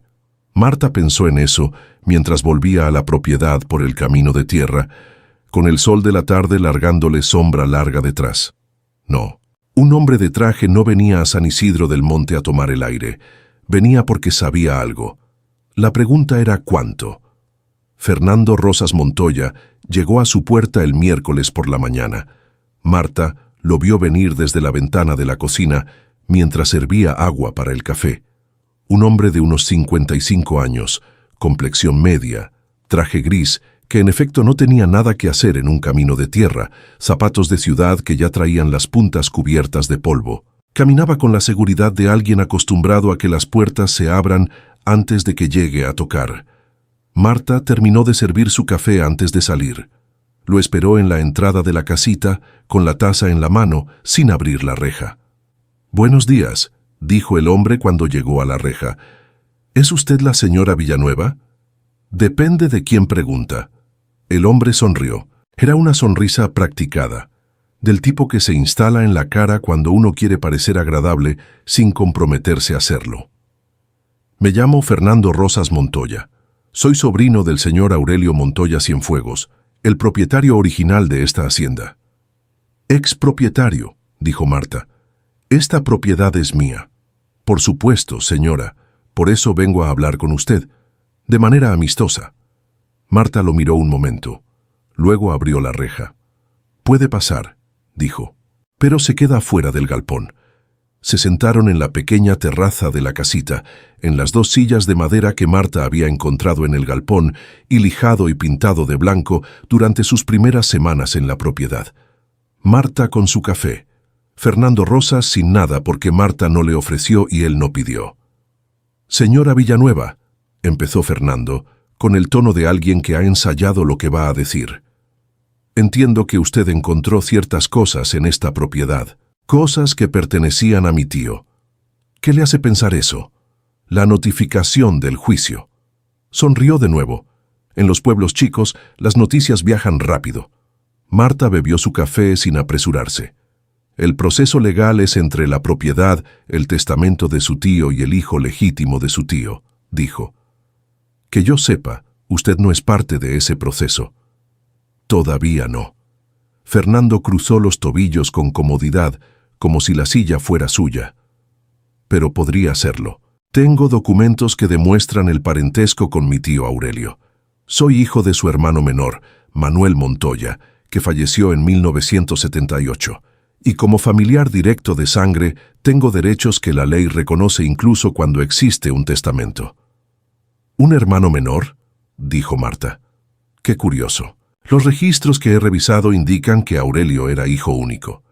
El gesto de Fernando no cambió, pero algo detrás de sus ojos sí cambió. Algo rápido que Marta notó porque llevaba décadas aprendiendo a notar esas cosas. «Los registros de esa época estaban incompletos», dijo. «Mi abuelo tuvo un hijo fuera del matrimonio.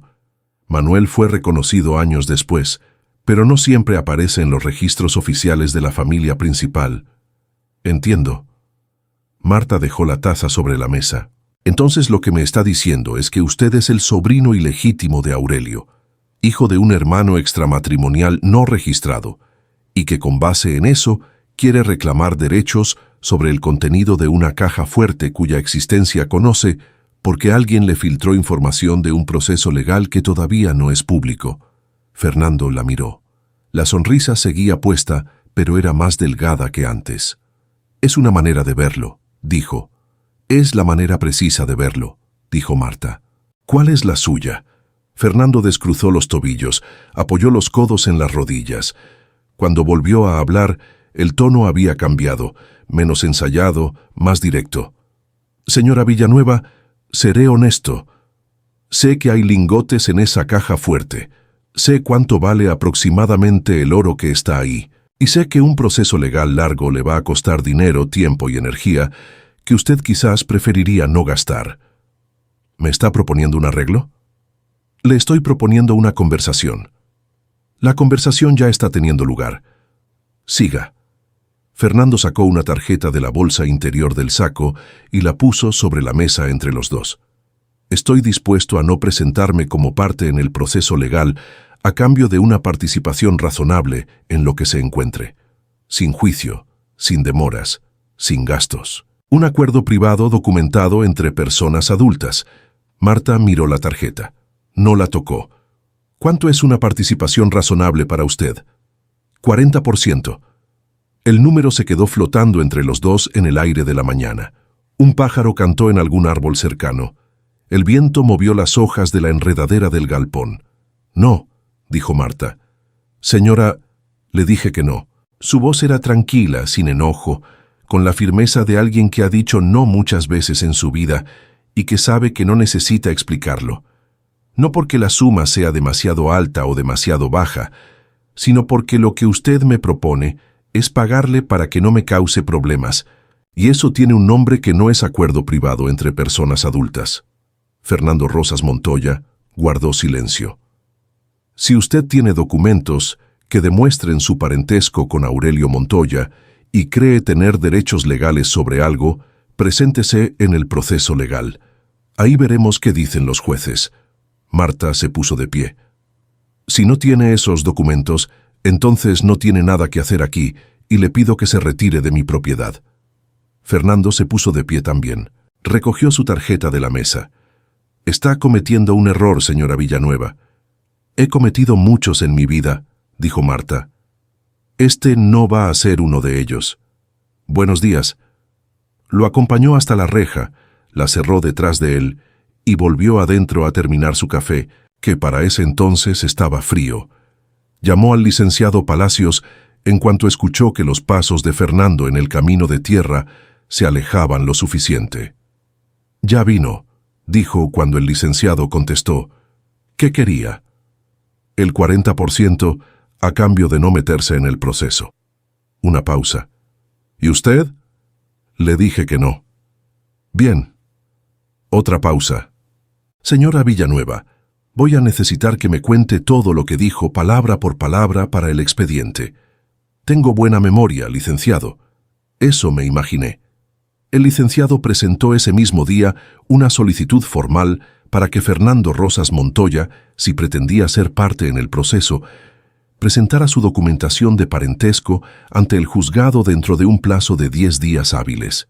Era un movimiento preventivo. Establecer el reloj antes de que Fernando tuviera tiempo de prepararse. También hizo algo más, que le comunicó a Marta esa tarde, cuando ella fue al despacho a hacer su declaración sobre la visita. Pedía al Registro Civil de Guanajuato los documentos de nacimiento y defunción de los familiares de Aurelio Montoya. El licenciado abrió una carpeta nueva.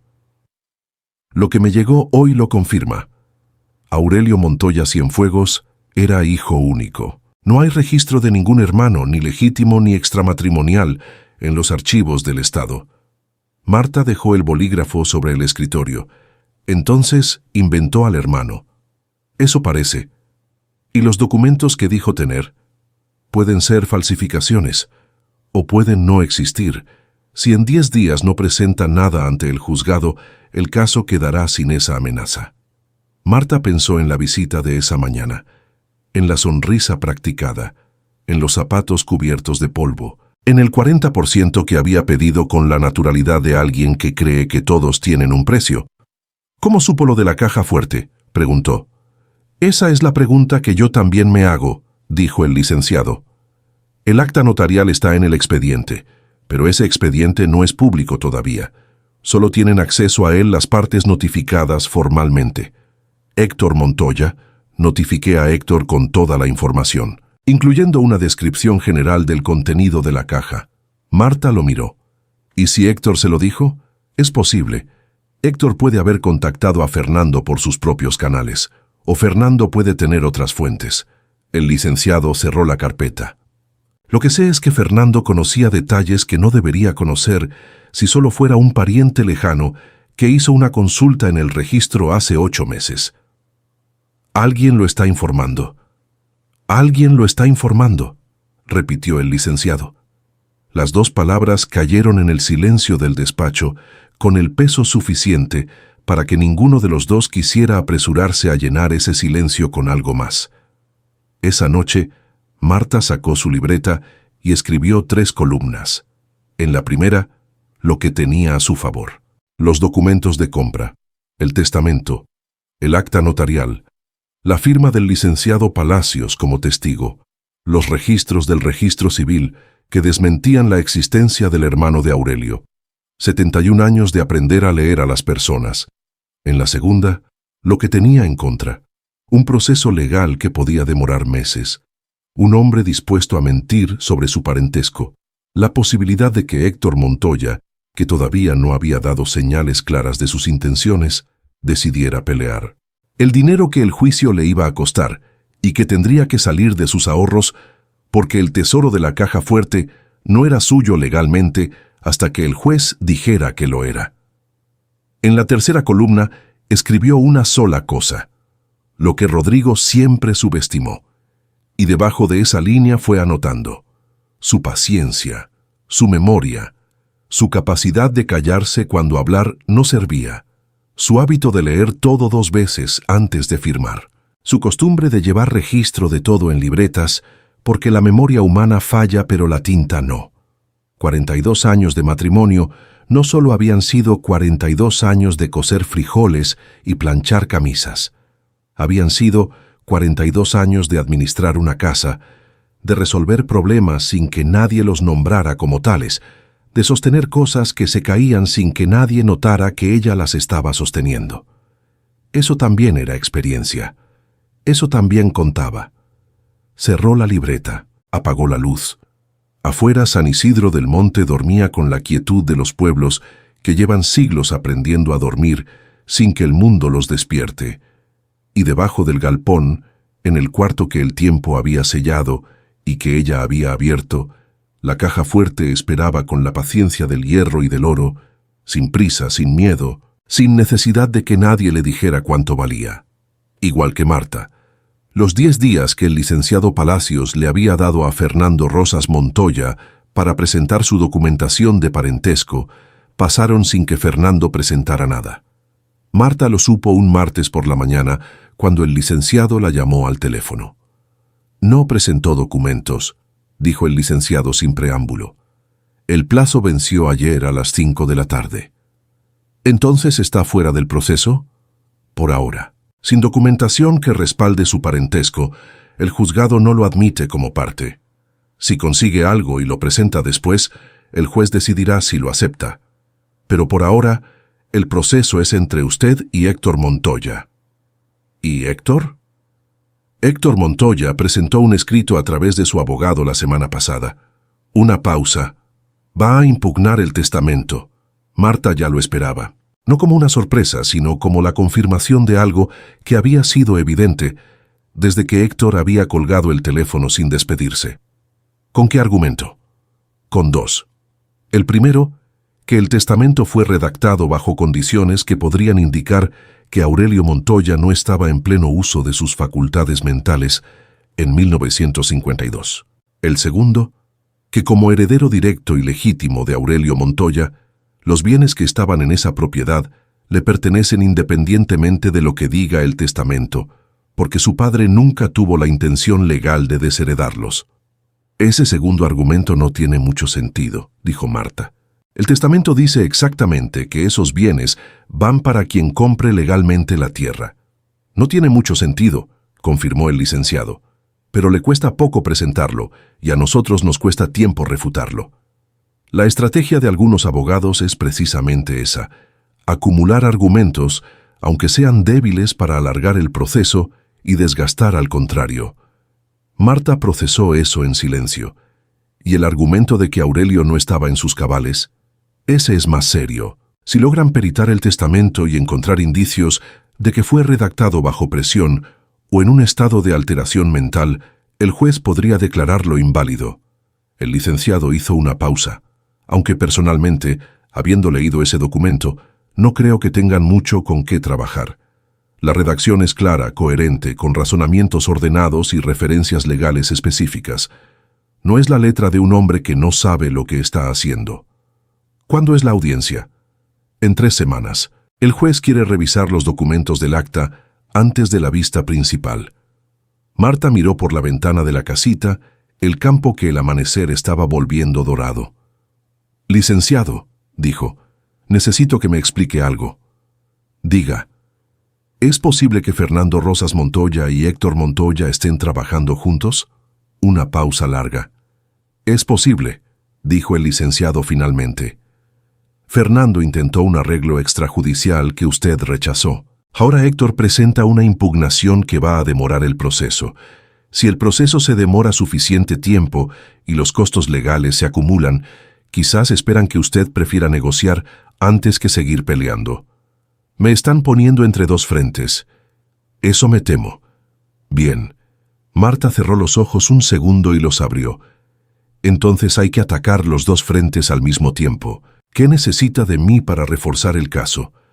Lo que el licenciado necesitaba era evidencia adicional que respaldara la validez del testamento y la salud mental de Aurelio Montoya en 1952. Para eso, los documentos que Marta había encontrado en las cajas del cuarto subterráneo eran exactamente lo que hacía falta. Pasó los días siguientes organizando el archivo completo. Sacó todo del cuarto, subió cada carpeta, cada sobre, cada fotografía, y los extendió sobre la mesa de la cocina con un orden que fue construyendo poco a poco.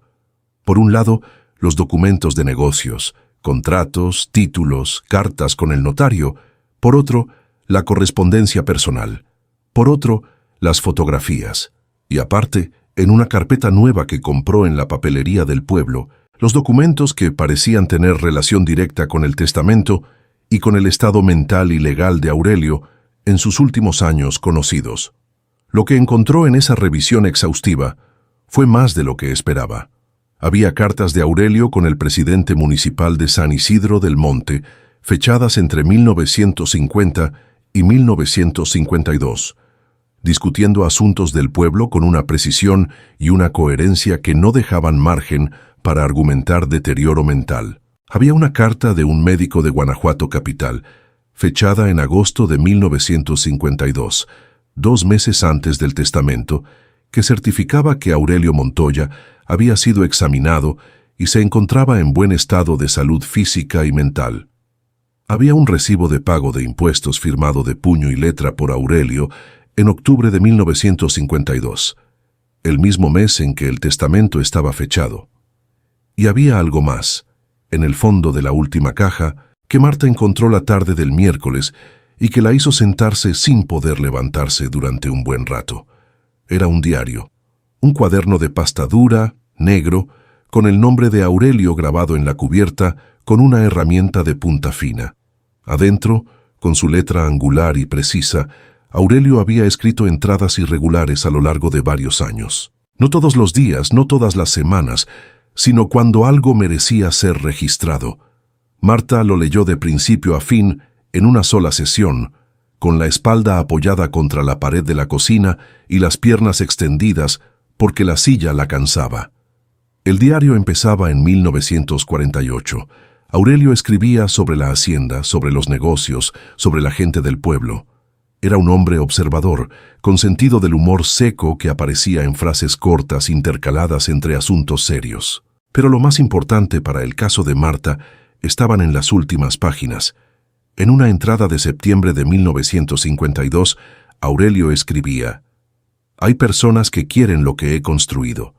No son discretas en su codicia, lo cual es su mayor defecto. Preferiría un enemigo inteligente a uno torpe, porque el torpe hace daño sin calcularlo, y eso es más peligroso. He tomado precauciones. El licenciado Fuentes conoce mis intenciones, los testigos también. Lo que guardo lo guardo para quien lo merezca, no para quien lo espere». Y en la entrada final del diario, sin fecha, escrita con la misma letra, pero con la presión del bolígrafo más ligera, como si la mano que escribió estuviera cansada: «Me voy. No por cobardía, sino por conveniencia. Hay batallas que no se ganan quedándose, sino regresando cuando el tiempo es el correcto. Si alguien lee esto, que sepa que lo que dejé aquí no es abandono. Es una apuesta a que el mundo, con el tiempo suficiente, premia a las personas correctas». Marta leyó esa última entrada 3 veces. Luego cerró el diario y lo sostuvo con las 2 manos sobre el regazo durante un momento largo. Aurelio Montoya había sabido que se iba. Había planeado su propia desaparición y había dejado todo ordenado para quien viniera después, confiando en que el tiempo y la legalidad, y quizás algo más que no tenía nombre preciso, harían el resto. Tenía 71 años cuando compró esta tierra, pensó Marta, y Aurelio tenía 47 cuando la dejó atrás con todo lo que había construido. Los dos habían apostado, en distintas épocas con distintas circunstancias, pero los dos habían apostado a empezar de nuevo con lo que tenían. Llamó al licenciado. «Encontré el diario de Aurelio», dijo. «Hay una entrada de septiembre de 1952 que va a hacer muy difícil el argumento de que no estaba en sus cabales». Escuchó que el licenciado al otro lado de la línea tomaba un bolígrafo. «Léamela», dijo. Marta lo hizo. Cuando terminó, el licenciado estuvo en silencio varios segundos. «Eso», dijo finalmente, «es exactamente lo que necesitamos». Héctor Montoya llegó a San Isidro del Monte una semana antes de la audiencia. No solo. Venía con su abogado, un hombre joven de traje oscuro con maletín de cuero, que miraba el pueblo con la expresión de alguien que está calculando cuánto tiempo va a tener que estar aquí contra su voluntad. Y venía con alguien más, una mujer de unos 40 años, delgada, con el cabello recogido y los mismos ojos claros de las fotografías de Aurelio. Una hija, quizás, o una nieta. No quedaba claro. Marta se enteró de su llegada por Consuelo, que llamó esa tarde con la voz de quien trae noticias importantes. «Llegaron 3 al hotel», dijo Consuelo. «Un señor mayor, un abogado joven y una mujer». El señor mayor preguntó en la recepción si había algún restaurante que sirviera comida de rancho. Y le dijeron que el único lugar que sirve comida decente es la fonda de Doña Esperanza. Marta, Doña Esperanza, es prima segunda de la señora del puesto de jitomates. Marta entendió sin necesidad de que le explicaran más. «Mantente informada», dijo. «Por supuesto», dijo Consuelo con una satisfacción que no intentó disimular. Lo que Consuelo le reportó a lo largo de los días siguientes fue útil no por los detalles, que eran menores, sino por el tono. Héctor Montoya comía en silencio. Hablaba poco con su abogado en público. La mujer que lo acompañaba salió de color azul marino que había comprado hacía varios años para un evento que ya no recordaba bien y que guardaba en la maleta envuelto en papel de China.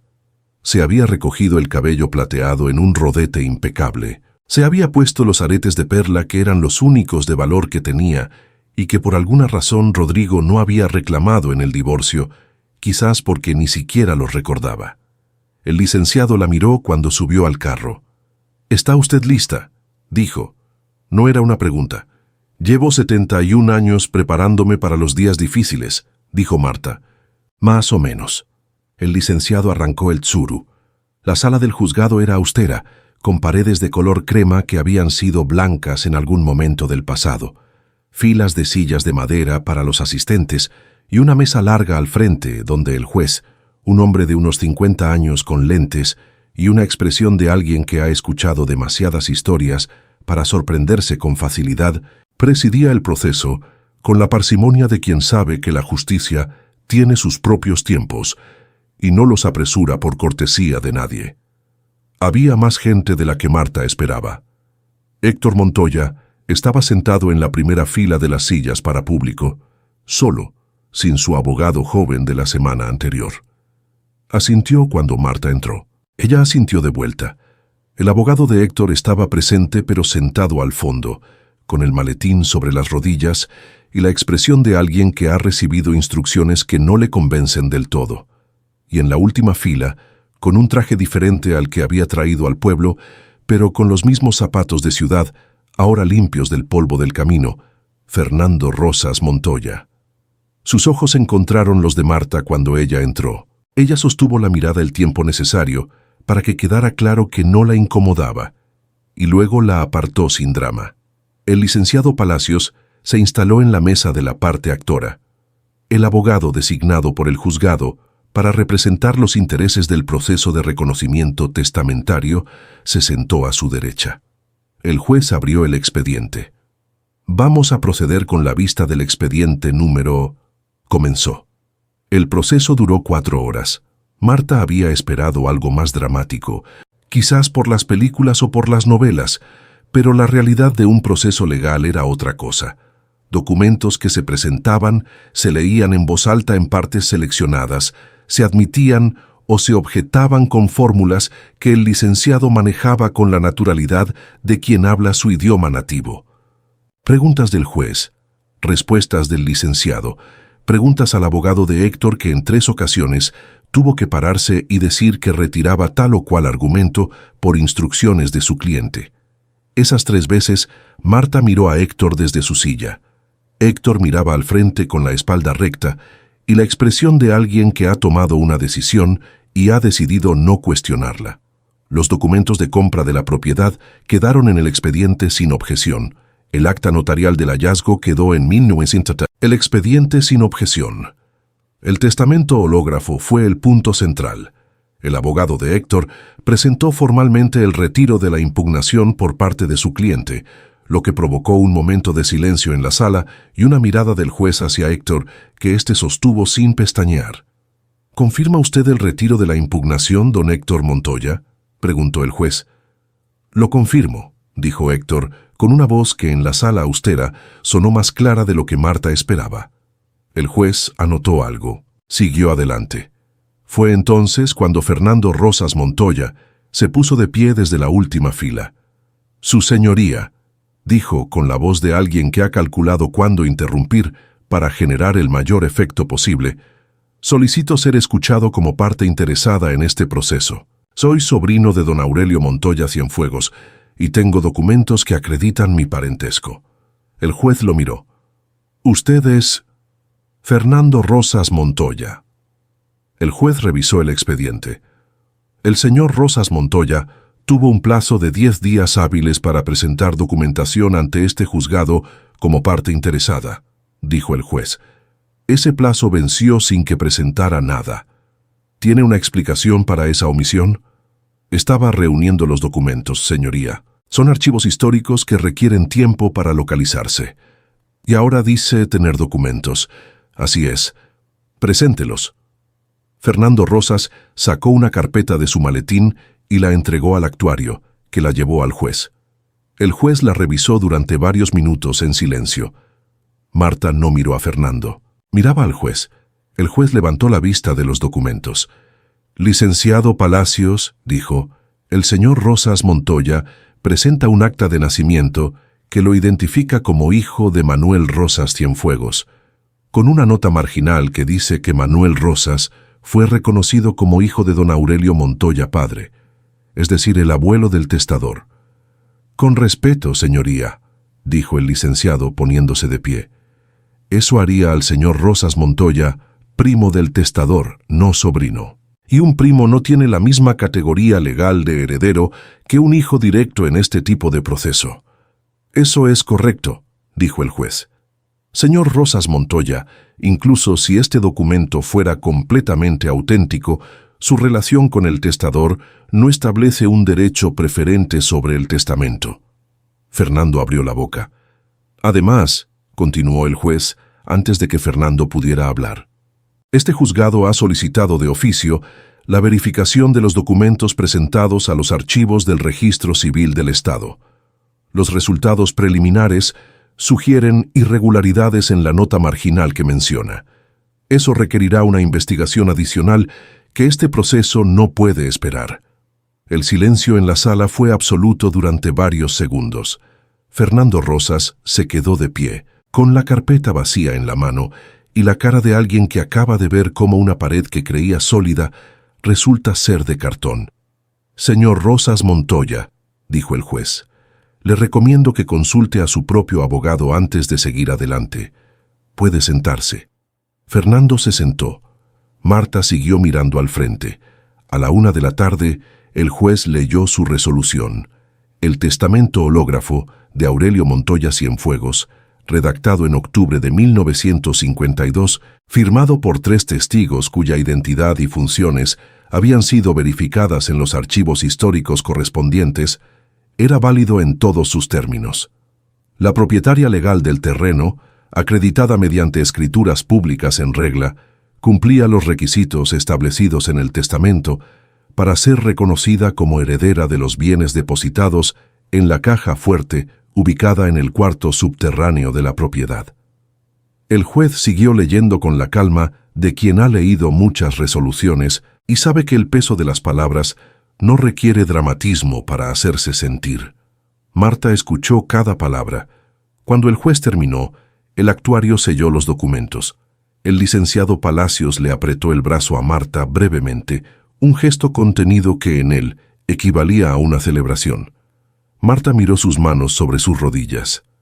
No lloraba. No sentía ganas de llorar. Sentía algo más quieto que las lágrimas. Una especie de calma honda, del tipo que llega cuando algo que uno ha sostenido con mucho esfuerzo durante mucho tiempo finalmente encuentra dónde apoyarse.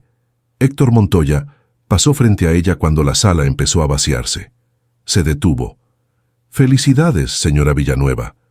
«Gracias, Héctor. ¿Puedo hacerle una pregunta?» «Sí». «¿Qué va a hacer con todo eso?» Marta lo miró. «Todavía no lo sé con exactitud», dijo. «Pero sé dónde voy a empezar». Héctor asintió. Miró un momento hacia la ventana de la sala, hacia el cielo encapotado de octubre afuera. «Mi padre apostó bien», dijo en voz baja. «Su padre apostó muy bien», dijo Marta. Héctor se fue. Marta se quedó sentada un momento más en la silla vacía de la sala del juzgado mientras el licenciado recogía sus papeles y el actuario ordenaba el expediente. Pensó en Aurelio, que había guardado todo eso en 1952 y se había ido sin saber si alguien lo encontraría. Pensó en los 70 años que ese cuarto había esperado bajo tierra, cerrado, con la caja fuerte y el diario, y las fotografías y las cartas de Tu R, que había esperado sin saber si Aurelio se fue o si le pasó algo peor. Pensó en Rodrigo firmando los papeles del divorcio con esa frialdad que todavía le quemaba en algún lugar, convencido de que dejaba a una mujer de 71 años sin nada, sin casa, sin futuro, sin recursos para empezar de nuevo. Y pensó en ella misma, en Marta Soledad Villanueva, que había comprado un terreno abandonado con un galpón viejo porque no había podido comprar nada más, y que había bajado a un cuarto bajo tierra con una linterna de teléfono y 71 años de experiencia acumulada. Se puso de pie.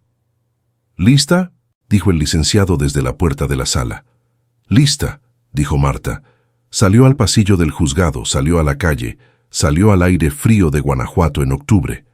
Esa tarde, en el tsuru verde que tosía en las curvas, de vuelta a San Isidro del Monte, el licenciado le explicó los pasos siguientes: la tasación oficial de los lingotes, el proceso de conversión de los billetes históricos a valor numismático, los impuestos correspondientes, los tiempos aproximados.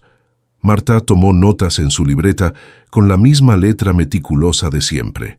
Cuando llegaron al pueblo y el tsuru se detuvo frente al camino de tierra que llevaba a su propiedad, el licenciado apagó el motor. «¿Sabe cuánto vale aproximadamente lo que tiene en esa caja?», dijo. «Tengo una idea. La tasación preliminar que pedimos la semana pasada», el licenciado sacó una hoja del maletín, «indica que los 9 lingotes, al peso y pureza estimados, tienen un valor de mercado actual de entre 12 y 14 millones de pesos. Los billetes, según el numismático que los revisó en fotografías, pueden sumar entre 800,000 y 1.200.000 pesos adicionales como piezas de colección». El silencio dentro del tsuru duró varios segundos. «12 millones», dijo Marta, no como pregunta, sino como si estuviera pronunciando las palabras para escucharlas en voz alta y confirmar que eran reales. «Como mínimo», dijo el licenciado. «Posiblemente más, dependiendo del mercado en el momento de la venta». Marta miró por la ventanilla del carro el camino de tierra que llevaba a su galpón, a su casita, a su campo con las lomas al fondo que el atardecer estaba tiñendo de naranja y rosa. Rodrigo se había quedado con la casa donde habían vivido 42 años, con su jardín y sus habitaciones y sus recuerdos y su valor en el mercado inmobiliario de la ciudad. Y ella se había quedado con un terreno en un pueblo de 500 personas, con un galpón viejo y una casita que goteaba. Rodrigo había calculado bien según sus propios criterios. Marta sonrió. Gracias, licenciado, dijo. Por todo. Bajó del carro, tomó su bolso. Caminó por el camino de tierra hacia su propiedad con el sol de octubre pegándole en la espalda, como una bendición que llegaba tarde, pero llegaba. Esa noche llamaron sus hijos. Eduardo fue el primero. Había visto una nota en las redes sociales de alguien del pueblo que había mencionado el proceso legal sin dar detalles, pero con suficientes insinuaciones para que quien quisiera entender, entendiera. Mamá, ¿es verdad que encontraste algo en esa propiedad? Sí, dijo Marta. ¿Qué encontraste? Un tesoro. Silencio. ¿Cuánto vale? Marta miró el techo de la casita, que ya no goteaba porque ella lo había reparado. Eduardo, dijo, la última vez que hablamos me dijiste que tenías una junta y cortaste la llamada. ¿Cómo está tu familia? Una pausa larga. Bien, mamá. Están bien. Me alegra. Cuídalos. Buenas noches. Silvia llamó 20 minutos después. La conversación fue distinta. Silvia lloró un poco. Dijo que se alegraba mucho, que siempre supo que a su mamá le iban bien las cosas, que ojalá pudiera ir a visitarla pronto. Cuando quieras, hija, dijo Marta. La casita ya tiene espacio para visitas. Cuando colgó, Marta se quedó sentada en la cama con el teléfono en la mano. Después de un momento marcó un número. Consuelo. Marta, ¿cómo te fue? Bien, dijo Marta. Muy bien. ¿El sábado puedes venir? Por supuesto. ¿Qué pasó? El sábado te cuento todo. Y trae apetito, porque voy a cocinar. Se escuchó la risa de Consuelo al otro lado de la línea, una risa grande y redonda que llenó la pequeña cocina de la casita. Marta colgó. Miró la ventana de la cocina que daba al galpón. Oscuro ya en la noche del campo. Mañana empezaría el proceso de la tasación. Mañana habría llamadas con el licenciado, con el tasador de metales, con el numismático. Mañana empezaría la parte del dinero, que sería larga y complicada de maneras distintas a la parte legal.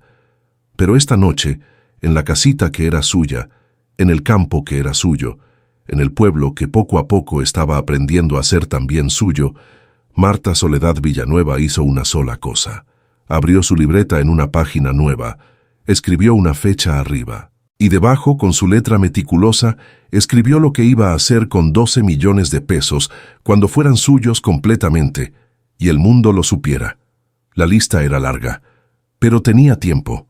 Final. La tasación oficial tardó 3 semanas.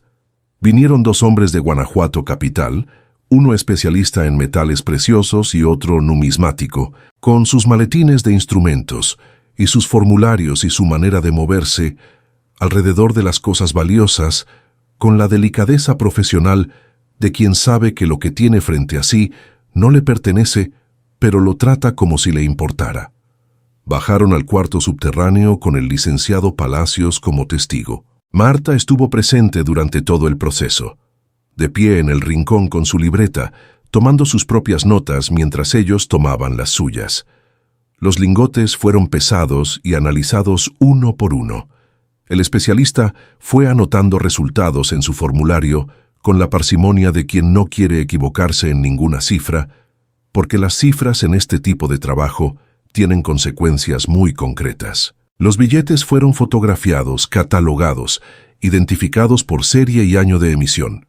Al final, sentados en la mesa de la cocina de la casita, con 2 tazas de café que Marta había preparado porque nadie hace buen trabajo sin café, el especialista en metales entregó su reporte.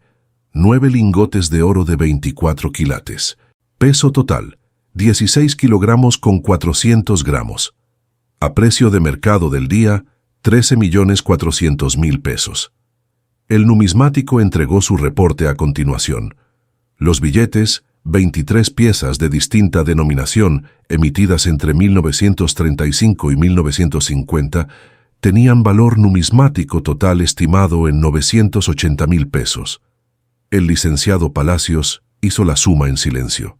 Luego la dijo en voz alta. 14.380.000 pesos. Marta escribió la cifra en su libreta. La rodeó con un círculo.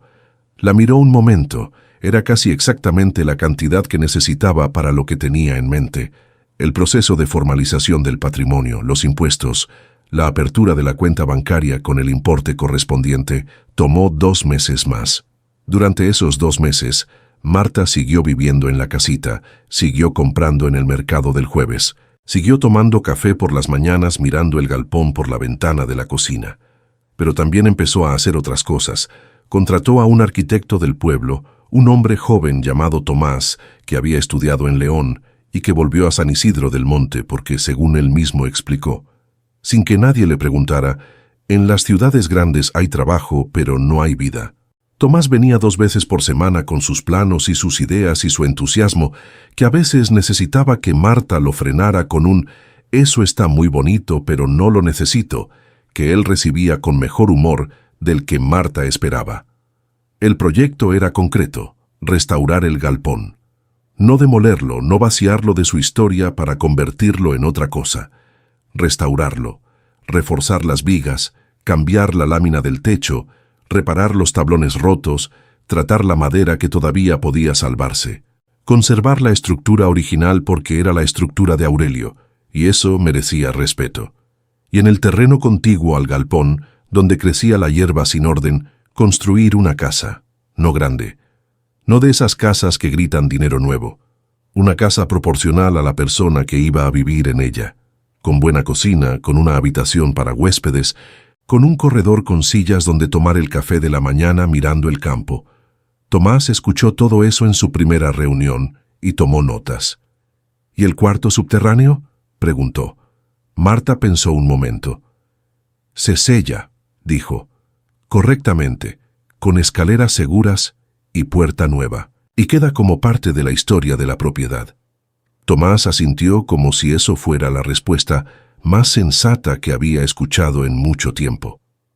El dinero que sobró después de la construcción, que fue considerable, porque Marta era Marta y no gastaba más de lo que necesitaba aunque tuviera de sobra, fue a parar a 3 lugares.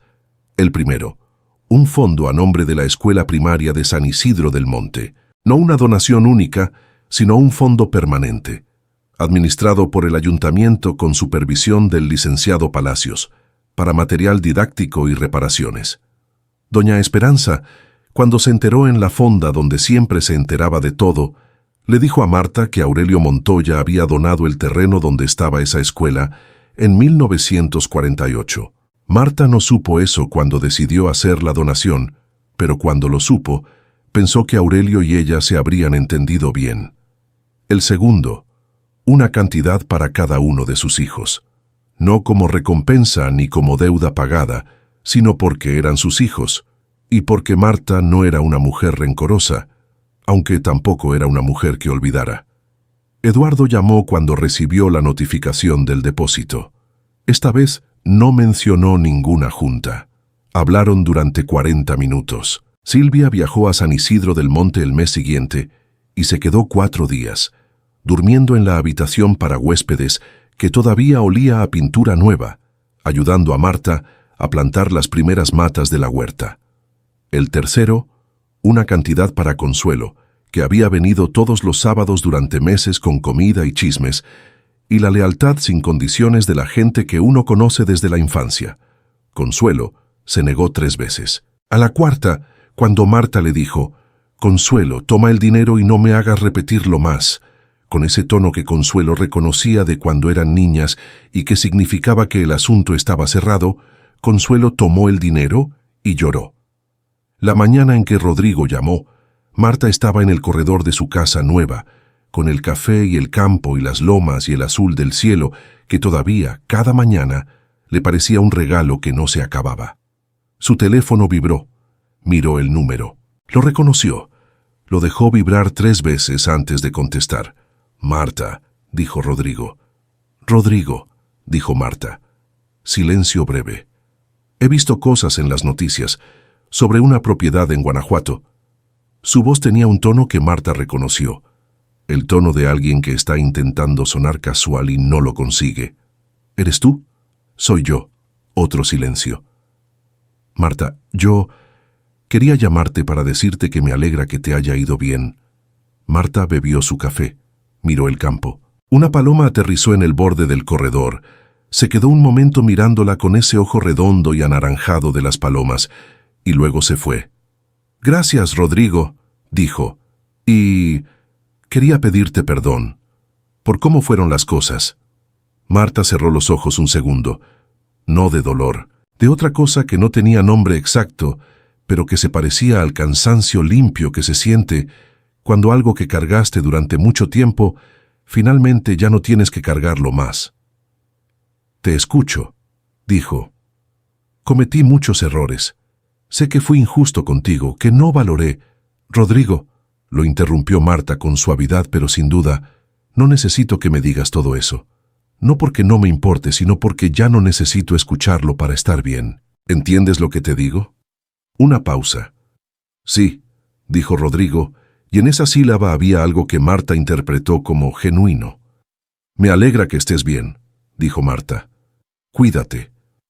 «Marta, que te cuides, Rodrigo», colgó. Se quedó un momento mirando el teléfono en su mano. Luego lo puso sobre la mesa del corredor y volvió a su café. No sintió triunfo, no sintió venganza. Sintió lo mismo que había sentido en la sala del juzgado cuando el juez leyó la resolución.